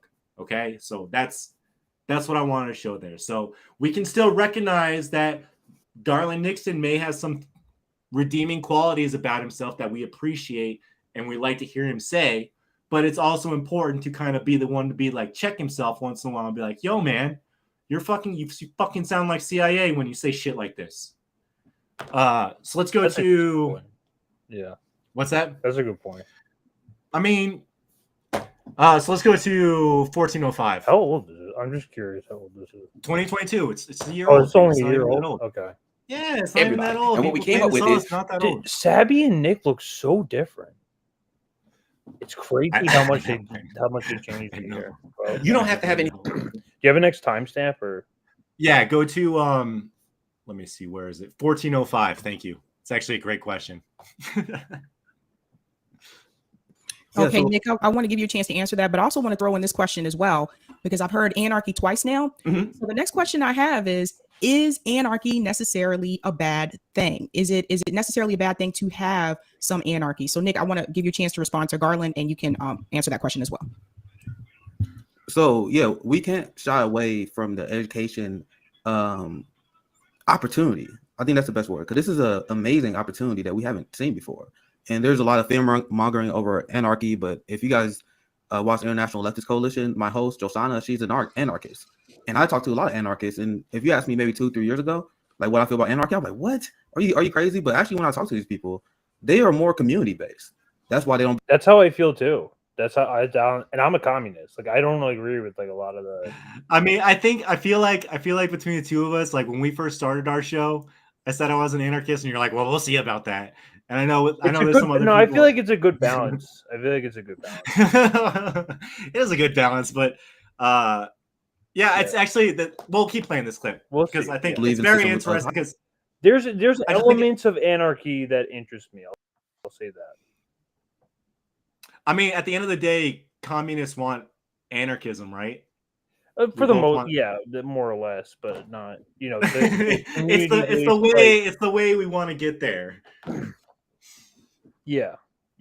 It's the idea of like whether or not like the existence of a state is like, you know. I mean, I think that's a bit more of like a Leninist kind of. We can. That's like a whole other thing. But so I want to like let's play out the rest of this because it's actually really interesting because like Nick's being pretty complimentary of anarchism in this little dialogue here, and it's my understanding that RBN, with exception to Rome, is pretty ML for the most part. So props to Nick for having a pretty good anarchist take here. Right? So because they believe that the leaders of your community, like the people who get together, actually are smart enough to decide what's best for them.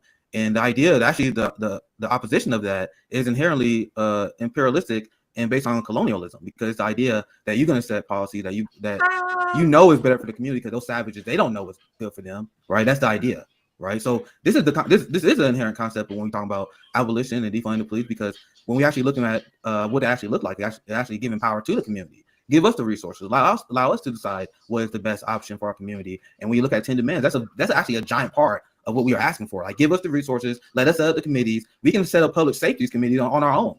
What is the argument to the alternative? That we can't? That we somehow inferior? That we can't take care of our communities? Even though if you look at historically, indigenous people, Africans, Latinos, that's always been our way of governing ourselves, right? It's through public committees that focus on public safety.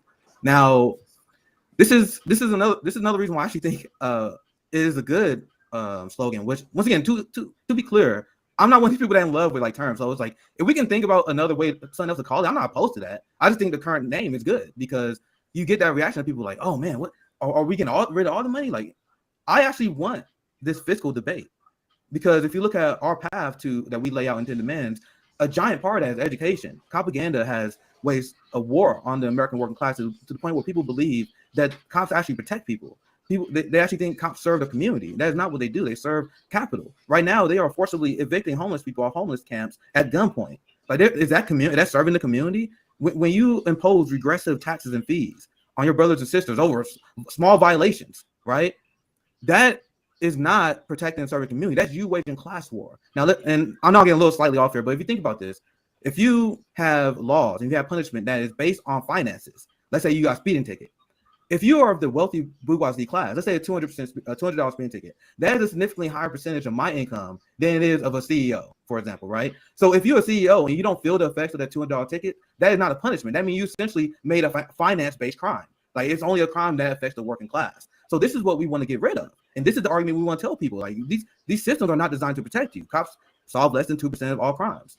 And if you look at the police budgets, the battle against the national security state that we have right now, the battle against the police state, the new Jim Crow, is one of the biggest struggles that the Black community is going up against right now. Because civil asset forfeiture steals a massive amount of our wealth. The generational wealth that destroyed through the carceral system is unbelievable. So when we talk about the budgets themselves, we want to have a conversation and bring up the fact, for example, the NYPD has a budget that is 3 times more than the North Korean military budget.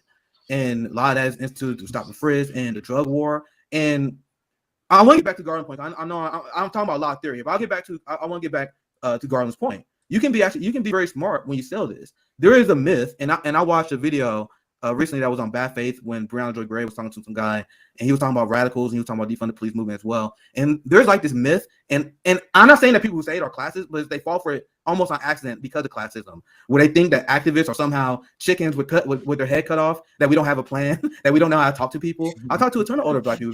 If you bring up things like ending qualified immunity, ending the drug war, these are things that, as you mentioned, Garland, are massively popular even among older Black people, right? That is part of the road to abolition and the road to defund and the education that we need them to have. So if you support ending the drug war, if you support ending the regressive taxes and fees on the working class, like me and these people do, like banning the street economy, like making sex work illegal, making the street drug trade honestly illegal. A lot of people don't support this kind of stuff, but that's a giant part of police budgets, right? So you just talk to people like, if you don't support that, and in the 80s we almost doubled police budget because of the new Jim Crow. Where does the money go? Like, this is the process. And then once you so one of the big things that Nick's coming on really hard there is obviously about the financial element of abolition, where a lot of it is just stuff that just is working. Because, I agree with him 100% that if the punishment is a fine, then that punishment is only there for people who are strapped, are people who are like in a lot of trouble because they don't have a lot of money, So I think Garland kind of misses that point, but that's just one element of abolition. Now the other that I kind of want to get into, that's probably enough for that clip. That was way past 1750. Yeah, I kind of missed it with the captions. But one of the things that Nick mentions that's really important. We can kind of close out this part now. I'll drive again. Let me see the conversation. Okay, so I can close that one too. Okay, so one of the things I want to bring up is, a couple minutes ago, Nick actually mentioned that cops only solve about 2% of all crimes.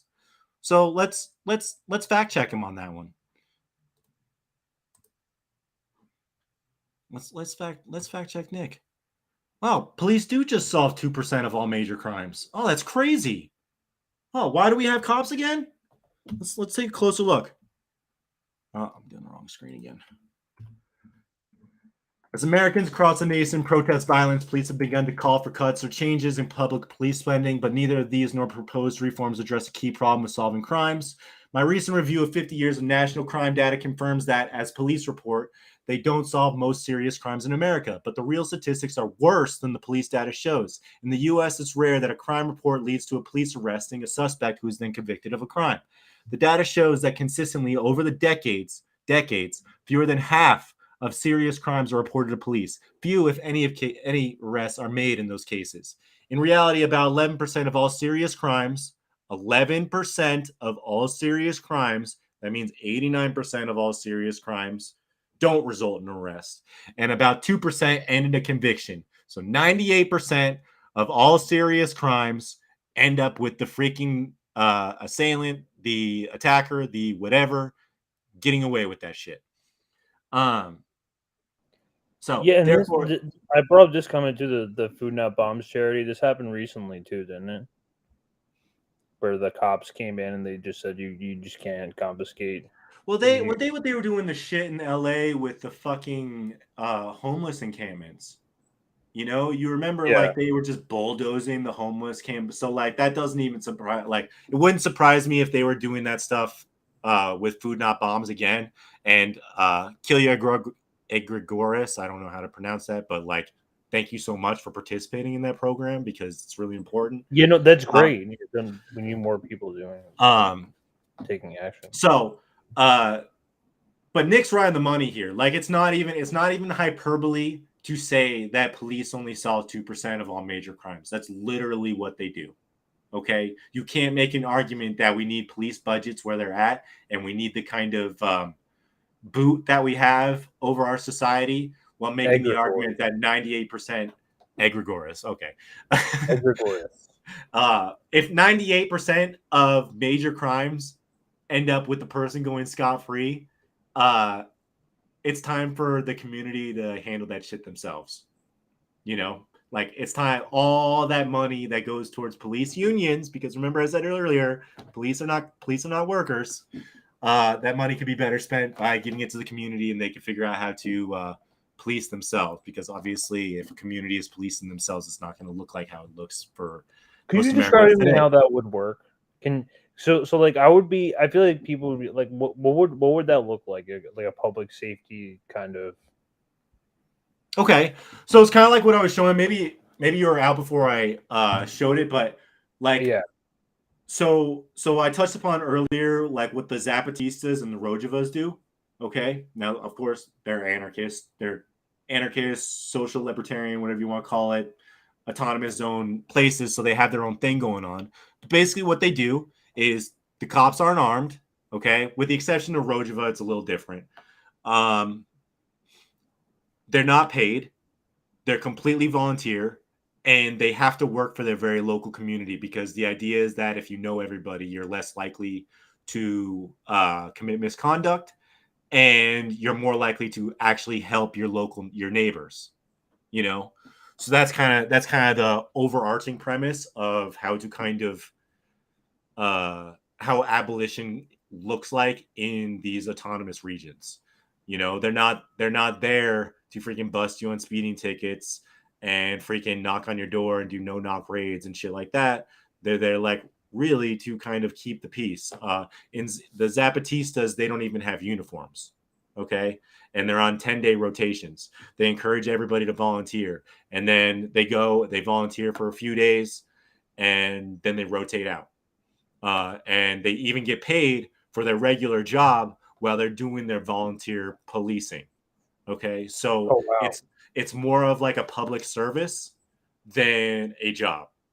Does that kind of make sense? Yeah, like a firefighter or like. Yeah, I mean, I guess firefighter. I would say, okay. I guess that's a good way to put it. Well, no, I mean like sort of like in the same sense. Yeah. Yes, they're doing. I mean, it's a volunteer thing. They're not getting paid, over $100,000 to fucking beat the shit out of minorities. You know, I think the major thing for me is that they make it so that if you're going to be a volunteer police, I always use it in quotes because like the way that they define police in these societies is categorically different than how we view police. So, the fact that they, I think the most salient point for how they approach abolition is that the people who take on the responsibility of volunteer policing have to participate within their local communities to do that. Okay. I think the basic premise is that if you know every single person in the area that you're policing, you're less likely to be fucking with them.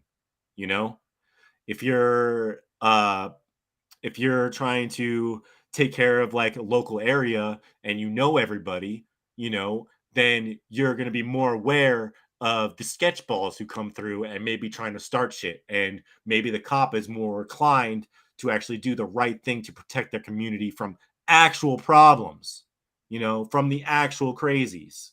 So there's a line there. Is it like, you know, abolition as in like no cops whatsoever is just like the definition of cops is so different depending on what kind of society you're talking about here.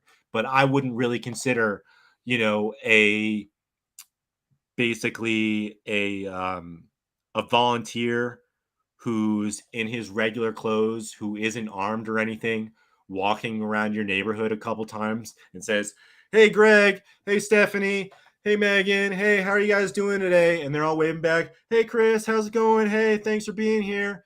You know, that's not a police citizen kind of relationship. That's a volunteer doing public service as a citizen towards another citizen. It's a different relationship, you know?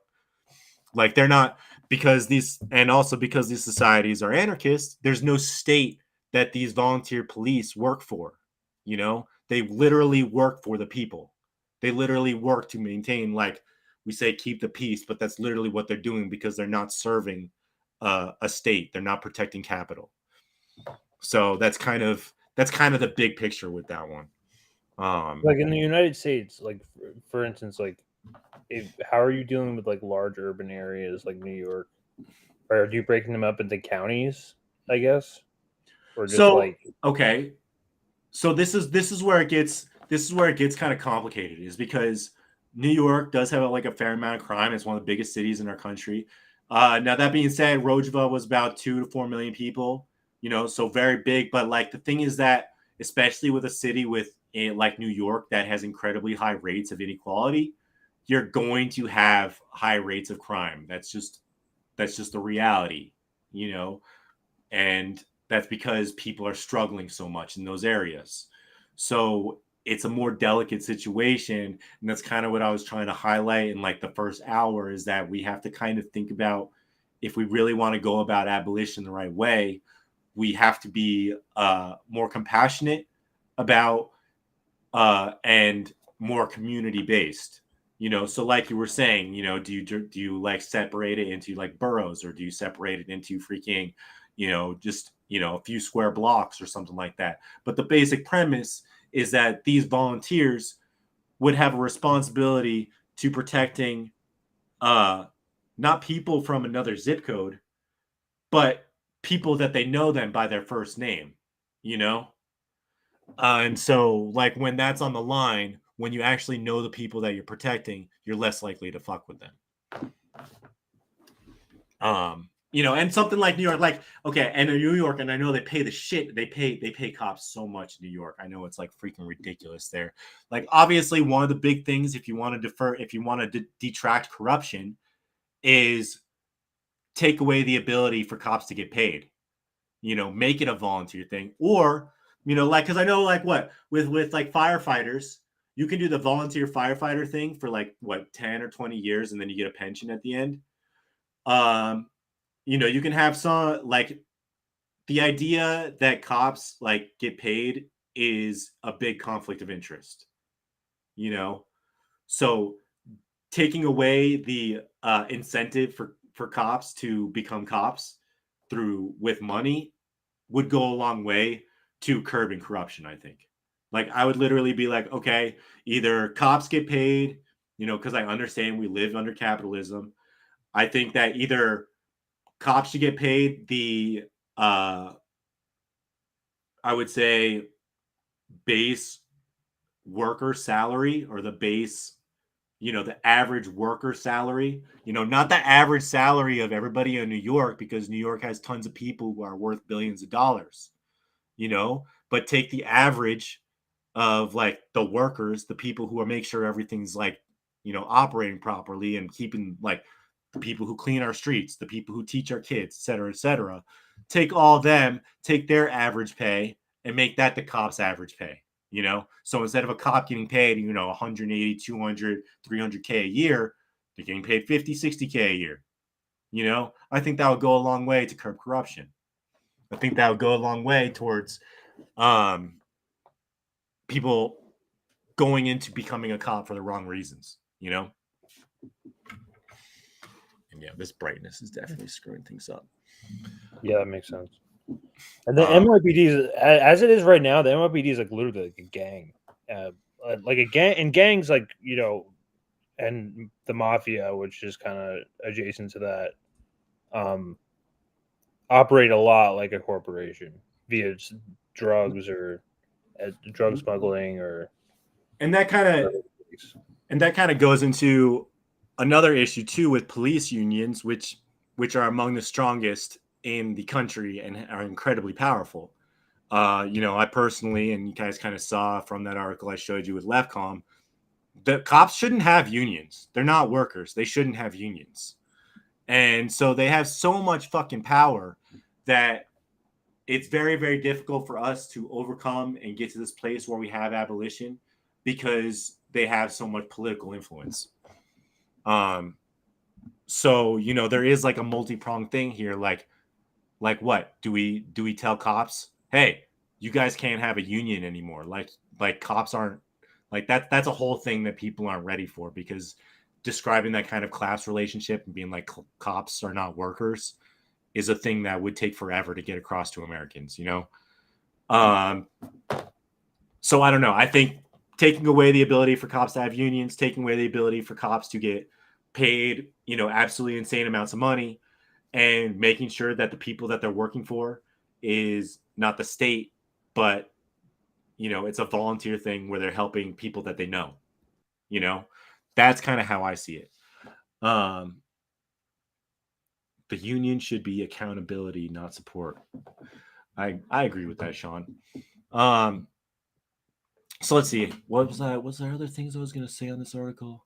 Yeah, it's a little bit more. So, let's see. No, I think I'm probably pretty good on that one, actually. But you guys get the picture that, you know, it's not like cops are solving 80 or 90% of their crimes. They're solving 2%, if that. Like you can't argue that it's a good use of public resources if cops are fucking around 98% of the time. You know, like that's just self-evident. That's self-evident to me. Take the money, take 98% of the money then and give it to those communities instead. So let me see what else I got here. So, okay. And just to kind of show this again, I'll pull up another article here because this one's kind of funny. Just because even I was like, I heard the 2% statistic, and like I've heard it before and kind of like half believed it, half not. Look, even fucking Reuters is in on it. They had to admit it. Police are not primarily crime fighters, according to the data. Weird. What a surprise. A new report adds to a growing line of research showing that police departments don't solve serious or violent crimes with any regularity, and in fact spend very little time on crime control, in contrast to popular narratives. The report was published on October 25th by advocacy group Catalyst California and the ACLU of Southern California. It relies on county budgets and numbers of new policing data provided under the state's Racial and Identity Profiling Act, which took effect in 2019. The law requires police to report demographic and other basic information about their work, including the duration of a stop and what actions were taken, like ordering someone out of a car. Records provided by the Sheriff's Department in LA, Sacramento, San Diego, and Riverside showed the same long-standing pattern of racial disparities in police stops throughout the country for decades. Black people in San Diego were more than twice as likely than white residents to be stopped by sheriff's deputies, for example. That's police data. More notably, researchers analyzed the data to show how officers spend their time, and the patterns that emerge tell a striking story of how policing actually works. Those results, too, comport with existing research showing that U.S. police spend much of their time conducting racially biased stops and searches of minority drivers, often without reasonable suspicion, rather than quote-unquote fighting crime. Overall, sheriff patrol officers spend significantly more time on officer-initiated stops, quote-unquote proactive policing, and law enforcement parlance. Sorry, I got to make this way bigger for you guys. I'm so sorry. Let's see. Okay. Those are told to comport with blah, blah, blah, fighting crime. let's see. Proactive policing that they do, according to the report, research has shown that the practice is a fundamentally ineffective public safety strategy. The report pointed out. In 2019, 88% of the time LA County sheriff's officers spent on stops was for officer-initiated stops rather than in response to calls. The overwhelming majority of that time, 79%, was spent on traffic violations. By contrast, just 11% of those hours was spent on stops based on reasonable suspicion of a crime. Okay, so I was actually thinking about this yesterday and something kind of dawned on me, and I'm not sure if this is why cops kind of have the job of, just basically handing out fines all the time. But cops don't create surplus value, which I think is like why cities are like, okay, go out and get tickets, go ticket everybody. Okay, because cops do not generate surplus value for the state. They have to go out and antagonize us and get money out of us to pay the state. Does that kind of make sense? So you're kind of in a position where I don't know, like I've never seen anybody really talk about how cops don't produce surplus value, but it seems to me that that's one of the reasons why they have things like fines and speeding tickets and all that stuff, is because cops need to generate money for the state. So let's see. Is that an article you wanted to bring up, Mad Crab? I was just gonna say that, like this is my it God. feels like everything that the cops do just end up turning into a Jim Crow, another Jim Crow situation. Do you see how cops literally they literally have nothing better to do than to beat the shit out of black people, out of minorities. Well, and that's the thing, and that's why I was like kind of getting so frustrated with that's why I get so frustrated at Garland Nixon's takes on cops, because like he should know. And even with freaking I have a Cornel West video I'll get to in a second, but like it's just weird to me. It's weird to me as a white person who recognizes how much of policing involves disproportionately targeting blacks and minorities, to have people like Garland Nixon and Cornel West talking about how we need cops. That's fucking crazy to me. Anyway, so I think that's probably good for the Reuters article. You guys, I want to hear Cornel West saying that we need cops. I know. I was like, I gotta find at least somebody else besides Garland Nixon. All right, give me 1 second here. Let me see if I can find it. Okay, so I did that. Oh, I just wanted to show this Brookings Institute thing really quick because I want you guys to see what freaking propaganda looks like. So the Brookings Institute kind of tried to show, and I'm not even going to read that much of it because it's really not that important because it's the fucking Brookings Institute. But I just want to show how they, within 2 sentences, try and freaking reframe the argument. So what does defund the police mean, and does it have merit? Defund the police means reallocating or redirecting funding away from the police department to other government agencies funded by the local municipality. That's it. It's that simple. Defund does not mean abolish policing. That's all I wanted to say with that article. The Brookings Institute is huge. Brookings Institute is like a neocon freaking think tank. And within 2 sentences, they're freaking reframing what defund the police is. So this is what you're all like are, 1%er freaking capitalist assholes, the conservatives, all that shit that they look like, they see that stuff and they're like, oh, they don't mean defund the police. They mean they just like move the money around, or just like treat them a little bit better, or something completely different. And that's kind of like what I was showing with freaking, Garland Nixon CIA shit, is that they're just trying to reframe it and turn it into a different conversation. It's like no, we literally mean get rid of it. There was no confusion in the beginning, and all it's been has been confusion. No, we meant no cops. We meant no cops. We didn't mean like move the money around. We didn't mean defund does not mean abolish. What does it mean when you take the money away from an institution? Like, what does that I mean, mean? shuffle it around. It's like what they do with the troops in Iraq and Afghanistan. They put some in, they take some out. They say, "Oh, look what I did! I took some troops out of Iraq." 2 years later, putting 100,000 troops back in. Well, it's like, yeah, putting totally more different. money back in. Well, remember, It's a and this game. is remember how freaking Trump tried to pull people out of Afghanistan like a million times, and Oh the yeah, CIA kept that's finding what I ways. mean. Like he duped everyone. He was like, "Look at me, I'm pulling. Look at Trump. He's pulling out thousands of troops from Afghanistan." Months later, 100,000. Well, like I think what happened was that he had people like Pompeo just completely going over his head. And anyway, that's a different subject. But let's see. I do have now this debate that I'm going to bring up is kind of ridiculous. So I'm going to just let Greg play some of it. But a lot of it is just completely almost inaudible because they're just like yelling at each other. And then I'm going to play a quote, and then I'm going to pull up an article that has quotes from this little spat, and we'll go from there. So there you go. I just sent you the link. I appreciate you, Greg. Shout out to you, man, for helping me out tonight.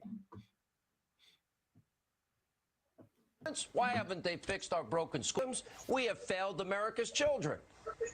You know, Sean, you asked Dr. Cornel West the type of question you asked in a court of law. He won't answer them because he's just giving you old talking points. I'll speak to you, Dr. Start it way Cornel from the West, beginning. Black man to black man. There's looting going on.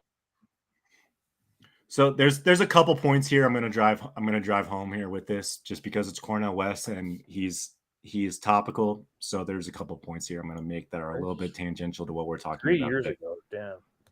He was on Fox 3 years. Why? For what? Dude, you'll see. Why was he on Hannity 3 years ago? Dude, just because Hannity wanted to see two black guys fighting each other. Is that it? That's pretty much it. We have civil rights attorney Leo Terrell, along with the co-host of the Oh, they brought fucking this. He's on Fox all the time. This guy. Dude. Look at his face. He looks like, oh my god, he looks so upset. The guy on the right. I don't know what his name is. Oh, Leo Terrell. Some conservative lawyer. I mean, it's just play some of it, and we'll talk about some of this stuff because I got some thoughts to say on this. prestigious Harvard University, Dr. Cornel West. Every liberal big city, Chicago, run decades by Democrats. They've allowed the violence, and they have failed our American children with the most horrific schools in the country. To the police, they don't have enough housing, they don't have enough education, and they.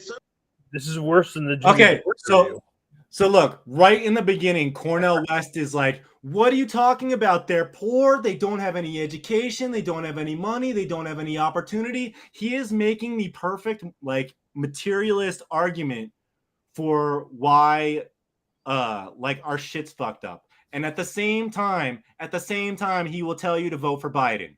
Okay? So it's just wild to me that's one of the things I wanted to point out with this, just because he's in the news and all over the place these days. Is Cornel West is smart as fuck, and he knows Marxism.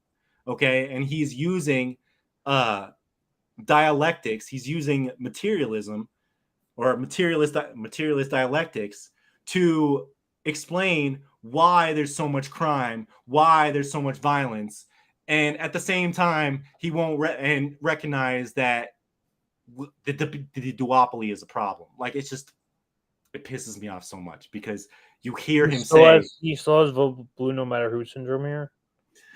Oh, he even says that. He's like, "Oh, you hear me bitch I about the gotta Republicans." I gotta hear this. Is it worth playing on 1.25 or no? They talk really fast. Yeah. The police, they don't have enough housing, they don't have enough education, and they certainly don't have enough jobs with a living wage. That's under Rahm Emanuel. Now, I'm no fan of Rahm Emanuel, but I'm certainly no supporter, as you know, of you and your good friend, Brother Trump himself. Why didn't Rahm Emanuel? Why did he? It's the only time he's called him Brother Trump. In the name of truth. Okay, Leo, why didn't he fix Brother the Trump. violence? Why haven't they fixed our broken school systems? We have failed America's children. You know, Sean, you asked Dr. Cornel West the type of question you asked in the court of law. He won't answer them because he's just giving you old talking points. I'll speak to you, Dr. Cornel West, black man to black man. There's looting going on, and you try to conflate. No, it's my turn. It's my turn. You try to conflate. Oh my God. Protesting. Yeah, see. Oh my It's just God. salacious. It's just salacious. You're absolutely wrong.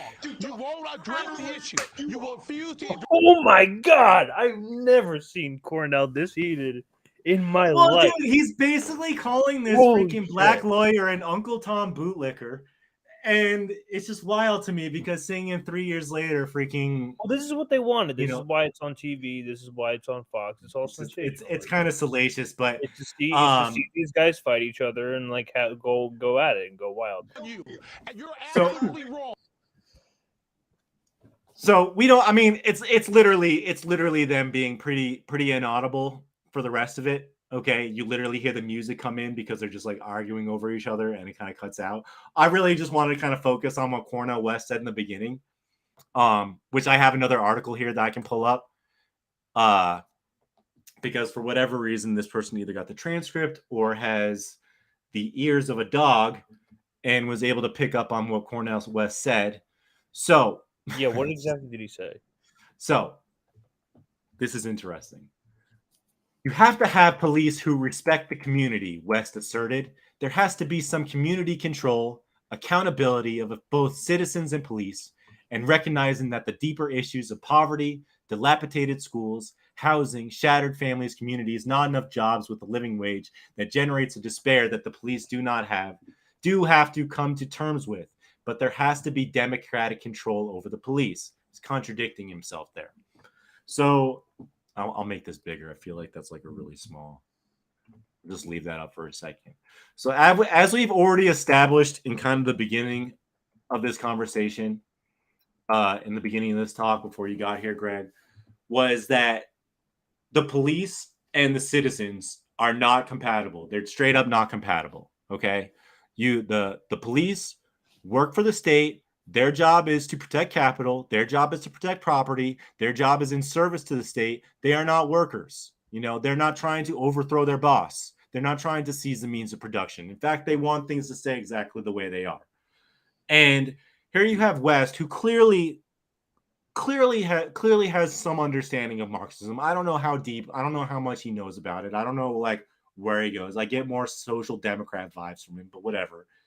But I'm sure, especially with, you know, how he talks about race and class being intertwined, that he's familiar with the concept that cops are not friends of citizens, you know? So for him to be like, you have to have police who respect the community, you have to have some community control, accountability of both citizens and police, and recognizing that the deeper issues of poverty, blah, blah, blah, blah, blah. That's an authoritarian, that's a super right-wing thing to say. Okay, yes, he's framing it in a kind of like a social justice, kind of like wokey kind of way. But this is an incredibly right-wing take. Because he's basically saying that, you know, people can't control themselves without the boot. You know? So that's two black guys who know, like, you know, Cornel West, who obviously knows his fucking shit about race and class relations, telling you that we need cops. You know, and then you heard Garland Nixon, who was an ex-cop, just completely doing CIA shit. You know, like, I'll do more digging, whatever, but like, you know, these people, I just picked some people that, you know, were pretty topical. You know, I found Cornel West. I probably could have done some more digging in it, but it would have echoed the same thing. He's always been like this. So it's this conversation sort of like just faded away after 2020, and it completely people are not faded really away. talking about it anymore. They should. They absolutely should, but I mean, what do you think Cornel West would have to say about defund the police today? Oh no, he would have we don't actually mean defund the police. Yeah, exactly. So like that's kind of where I'm coming from, is like how one of the reasons that I found this video interesting is that we have to recognize that like West is not a fucking idiot. like West knows his fucking shit. He knows his fucking theory, and he's saying this garbage anyway. You know, like it's tough. It's tough for me because I wish, but that's how he gets on mainstream media. You know, that's how he gets on mainstream media. Oh yeah, yeah. So that's kind of where I was at with that. But literally, there's nothing else good to come out of that freaking video. It was literally them just bitching at each other for 3 minutes. But I just wanted to hear Cornel West kind of take on that stuff. But anyway, so that kind of brings us to the end. And I know we kind of talked a little bit about kind of some of the things that we can do as Americans in a capitalist society to kind of approach abolition. And I know I kind of came at this. I know I told you, Greg, I was like, yo, I'm gonna sell the shit out of just abolition all the way. And I understand that there's material conditions impede our ability to completely get rid of cops. Unfortunately, like we have to have kind of like this multi-pronged approach where we also attack things like criminal justice, poverty, housing, food. You know, we have to make sure those things are in place before we can start having real conversations about we don't need police that, you know, only solve 2% of crimes. Now, I'm still of the position that if cops are only solving 2% of the crimes, that we should get rid of 98, 99% of cops. But there is just one thing I want to show, just because this guy is such a boss. This guy just has some one-liners that I just love. So one of the things that I said that I think is important to go towards abolition, I'm going to invoke our man Ron Paul. Let's see, why isn't it sharing it? Oh, here we go. While I oppose most gun control proposals, there is one group of Americans I do believe should be disarmed: federal agents. Now, this also applies to cops. Ron Paul was a huge believer that the last people you want to have guns were the people that had authority over you. So I love that quote, and so that's why I put it up there. But that was one of the things that was important to me, was obviously disarmament. You know, and then of course I talked a little bit earlier about some of the rehabilitative justice, basically getting rid of the prison system, you know, finding ways to more community organizing, getting involved with trying to resolve these matters at the community level, making sure that the police that are around, or the people who are there to keep the peace, are people that you personally know and have a vested interest in making sure that their community is protected, whatever that may mean. But that about wraps it up for that particular topic. Now, I know Greg kind of popped in here a little while ago, and I think there was you know, something else we kind of wanted to bring up really quickly before we kind of bring things to a close. And I'm kind of surprised that 2.5 hours went a little bit longer than we don't have to, but okay. I'm curious. No, we can definitely bring it up. We got people here. Well, listen, there's a saga happening on Twitter right now. Saga. And so really it's pretty damning evidence to me. if you look at the evidence, so here is Jen Dyes, you know, formerly of she works at Status Quo right now. Yeah. I'm pretty sure. Wait, she's back at Status Quo? Isn't she? Or no? I mean, I don't keep up with either of them, so either way, you know her from Status Quo. Jimmy Dore absolutely took a lot from Peter Allard and absolutely had to push anti-vax Jews to continue receiving it. Aaron Mate is flat out lying. Source: I lived it. Well, I don't know about you, but this looks like she's having a blast with JD and Steph. Yeah, no, it looks like fun. I mean, I don't. So does that mean what is it? So she's just, I mean, like she's just going wherever the wind blows. So I'm like, okay, so I'm like, my source, I took a picture with them. And then she's like, my source, and then I know what the deal was because we received it too. She admits it. She admits that they all got paid. I bet Graham Elwood got the money too. Graham Elwood got the money. Wait, I so bet this Graham Elwood billionaire, got paid, Jordan got paid, Jen Dyes got paid. I bet they all got paid, and they're just leaving. They're just happen to leave that part out. They're just it just a silly little. the fuck? I'm sorry. She got, it just a so little she got paid by that Ballard dude or whatever yeah, too. listen, some parts of this is sort of like letting the shit out the fan. It's relieving in a sense, just to let out the anger. But god fucking damn, when you're dealing with people like this on this goddamn app every day.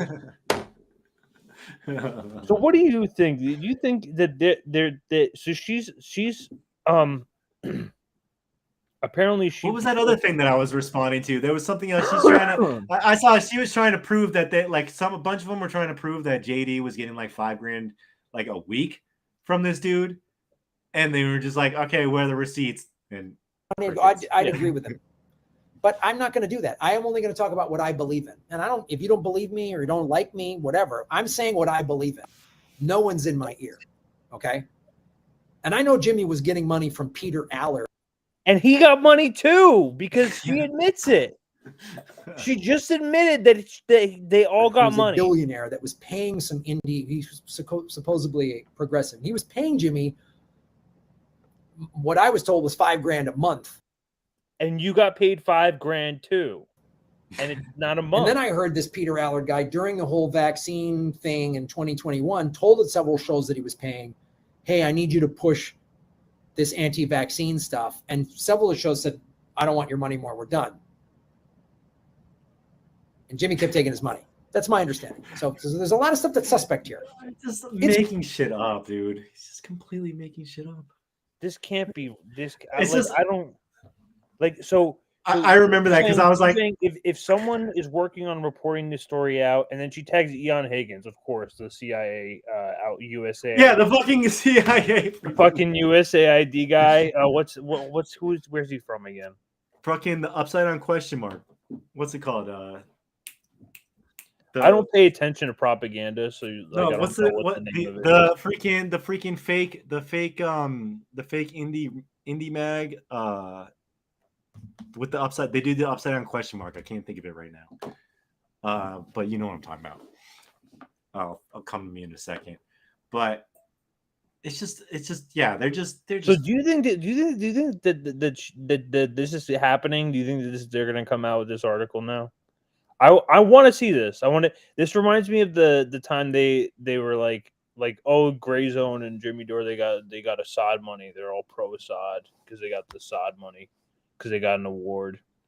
It's the same exact thing. So I don't know who Peter who even is Peter. Not that it really matters. It's just some billionaire, right? Just Peter Allard, like he's but he's like he's kind of like a, you know how the Ben and Jerry's guy, what's his last name? Cohen? Ben Cohen, like, you know how he's like, he gives money to like Assange. He's a billionaire. He gives money to Assange. He's like that. He's like a, hyper freedom loving libertarian, but like in like a good sense, like, supports like. Bellingcat. That's the company orange. Yes. Farm, right? Yes. So of course she like crazy.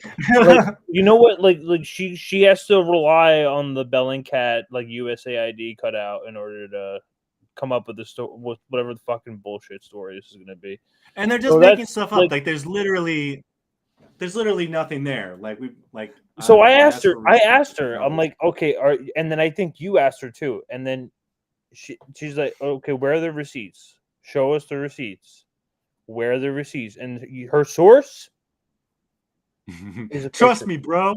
No, and then the first time, like the first time she said like my source is like, oh, I was with them, and I'm like, that doesn't. What does that mean? And then you asked her, and then she posted this later on. She's like, look at my source. I was with them. And then I'm like, what does that prove? What does that mean? that's what she responded. That doesn't prove that he was getting $5,000 a week or month or whatever from. That doesn't prove anything. I don't get it. I really don't understand. Anyway, I'm sorry. I mean, it's just like again, it just goes back to how desperate these people are for freaking content. Like really, like the funny thing is that like they think we idolize Jimmy Dore like they idolize like I don't know. No, it's projection. It's all. It is just projection, but like I can't even think about like who are they? Who like no one really thinks. I mean, don't get me wrong. Like Jimmy's entertaining. It's not like, and there's tons of things I don't agree with Jimmy on. Like I even think like the way that he like operated that Cornell interview was like not the best. It was a little messy. Yeah, like he could have done a better job, honestly. Like, but like he lost his temper, he got out of control, and he got emotional. But like that's like it's shit like that. But like you know what I mean? It's like there's no reason to like idolize. Yeah. I mean that's pretty much like it is. Like they're trying to turn. Okay, I think I see what it is. I did not expect Kyle Kalinske this year going full Biden, bro. I did not expect that happening. So I think I saw the downward trend, but I think they think that JD has a cult of personality that's like Trump's cult of personality. But I like JD stuff. I think he's funny and I think he brings some good stuff. And I think on my path to like kind of waking up, it was me watching fucking like 6-7 hours of fucking JD a day when like I started to fucking get it. I was watching tons of JD. So like so much a transitionary period, but he's like typically like late, doesn't have like like I don't rely on him for news. You know what I mean? Like he's the guy on YouTube who can fucking COVID. Exactly. well, I mean, there's other ones. You ever watch Dr. Drew? No, but I oh, you've really got to watch Dr. Drew. You haven't watched Dr. Drew? Not since he has was on cable TV. He has doctors on all the time. There's I might have to because I think I get the impression that he's actually better since going. It's unfortunate that we don't have like a YouTube representative or anything because we're not able to talk about COVID at all. Dude, we like on our homeless show. We literally avoid talking about it. And no, you can't. Sabby does the same thing. You can't talk about it. You just can't talk about it. So we'll tell you guys if you have 1 million subscribers, you can. if you're Dr. Drew, if you're you have to have a representative or something. That's just you. I mean, sorry for breaking it for you, but no, you're good. Once the fall season kind of kicks into high gear and they start freaking everybody out about flu shots and shit, like I think. And it's going to ramp up too because they just changed the medical misinformation policy to like everything. Now it's like it's not just COVID. Now you can just say something and they can just fucking. It's like the definition of a vaccination. Yeah, like shit, like like does a vaccination provide immunity? This will determine whether your channel gets taken down or not. They're very safe and effective, in my opinion. Of course it's safe and effective. Everybody should fucking take it's really safe and effective.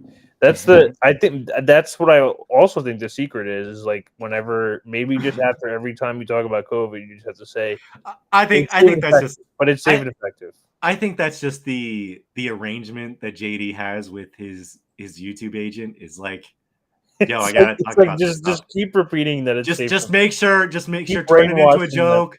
He's like, because you'll hear him in interviews.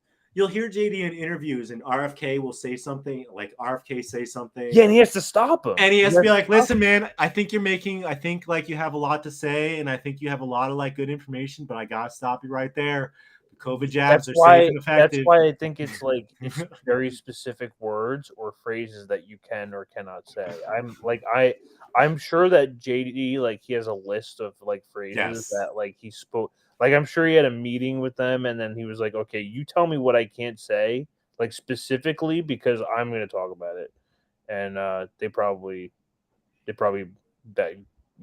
cash in. There's definitely, I mean, we know money there's special treatment, going but I'm not going to be a hater for JD being able to have special treatment. Hey, when we get 1 million people and we're able to talk about that shit, I have much crazier shit to talk about too. Yeah. The other thing, like that's a partnership. Like, listen, like super chats, like they're not getting all of that money. YouTube gets some of that money, and so when YouTube, you know, I didn't know that. I didn't know that. Yeah. Oh damn, I didn't know that. You're not Man, getting all of that. It's the same thing with memberships too. They take they take like, you know, a little. Oh, so that's why people. I mean, but Patreon takes stuff too. They all. That's. Yeah. That's why we're trying to freaking go That's completely. capitalism, baby. It's a giant Ponzi scheme. That's We live in a society that's a giant Ponzi scheme. You might as well live in like Cutco Village. That's like basically what we're. Well, it's like we were talking about right before I did the show, and we were talking about in like the in meeting was that like we kind of saw. It's like we saw with Substack doing all the MSM crap now, like the way to kind of like get away from all this stuff is really to go independent and like, okay, we're gonna stream on our own fucking platform essentially, you know, we're going to freaking use servers that aren't Amazon's or Google's, you know, like you have to go through so That's many the last resort. This is literally the last, and they go down all the time anyway. So it's like that's. I know. It's just it reminds me. That's like what we have to do. Yeah. I mean, I know you're a little bit younger than me, but it reminds me of like the like pre-2000 internet days when like you had like 1 million different search engines and like you had to kind of like figure out. You had to go to like specific places to access stuff, and that's kind of what's happening again is like the search, like Google like revolutionized the way the internet functioned, because before Google you had to use 1 million different search engines and you had to memorize websites, and it was like a lot more difficult to like kind of collate, I guess, or organize the internet. And here we are in 2023, and like the organizations that used to help us do all this stuff and be able to find this information, like Google and Yahoo and all this stuff, have been appropriated by the state. So we have to go back to like the pre-2000 days where it's like, no, we're not going to be like able to be found on Google. We're not going to be able to be found on YouTube. We're not going to be able to be found on all these like popular resources because like they've been appropriated by the government. So it's interesting to me to kind of see this regression almost. You know why that's happening? Because of net neutrality. Continue that thought. You know who put net? Well, yeah. Well, you know who put net neutrality in? I mean, that was the freaking Verizon guy, or took it away. Yeah. He was the one that took it away. The president, I meant. Yeah, Agent, whatever, Agent Pie. Yeah, it was Agent Pie, but that happened under Trump.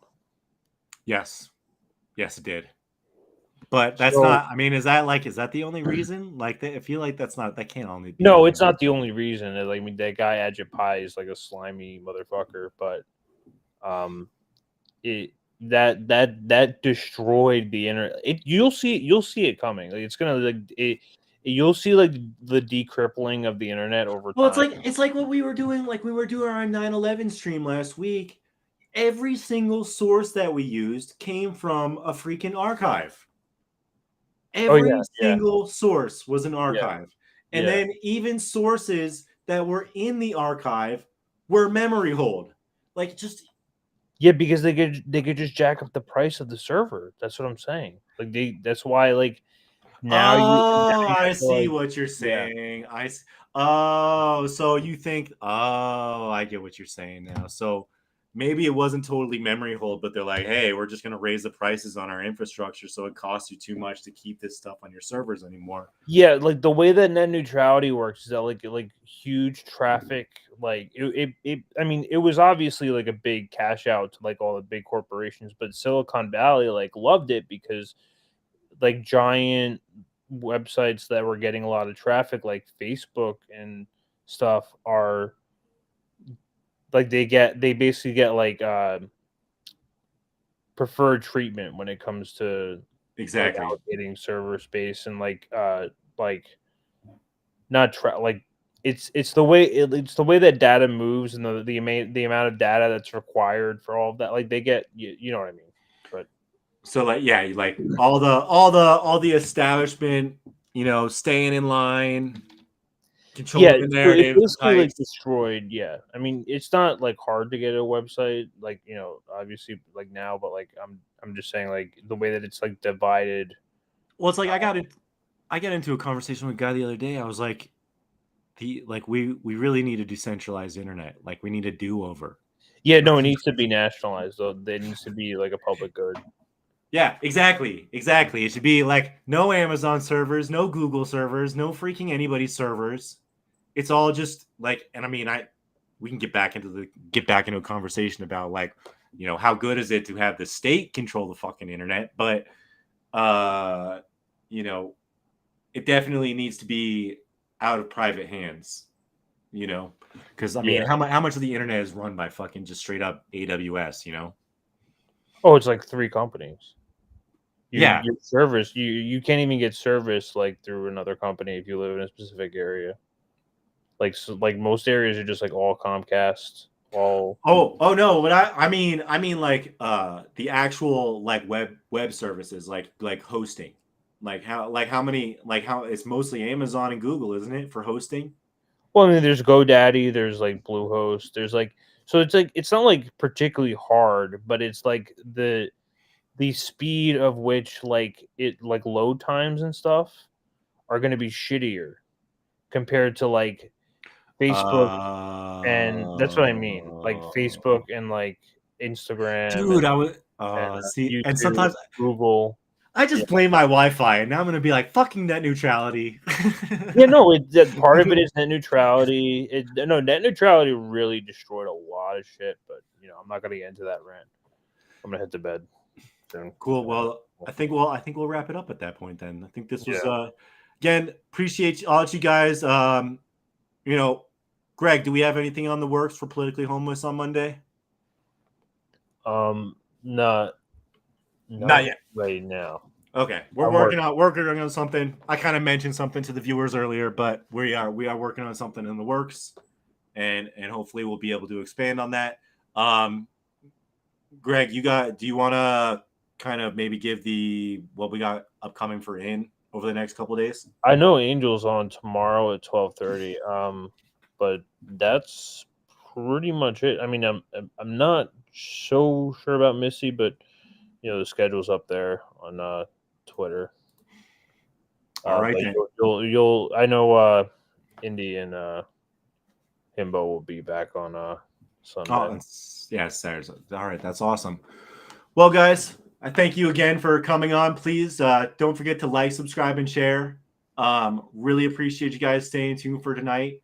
You know, we got some stuff coming up with you know, Himbo and Indy on Sunday. You got our Politically Homeless on Monday, and of course you can see me every week on Bread and Circuses at 9 p.m. Eastern on Thursdays.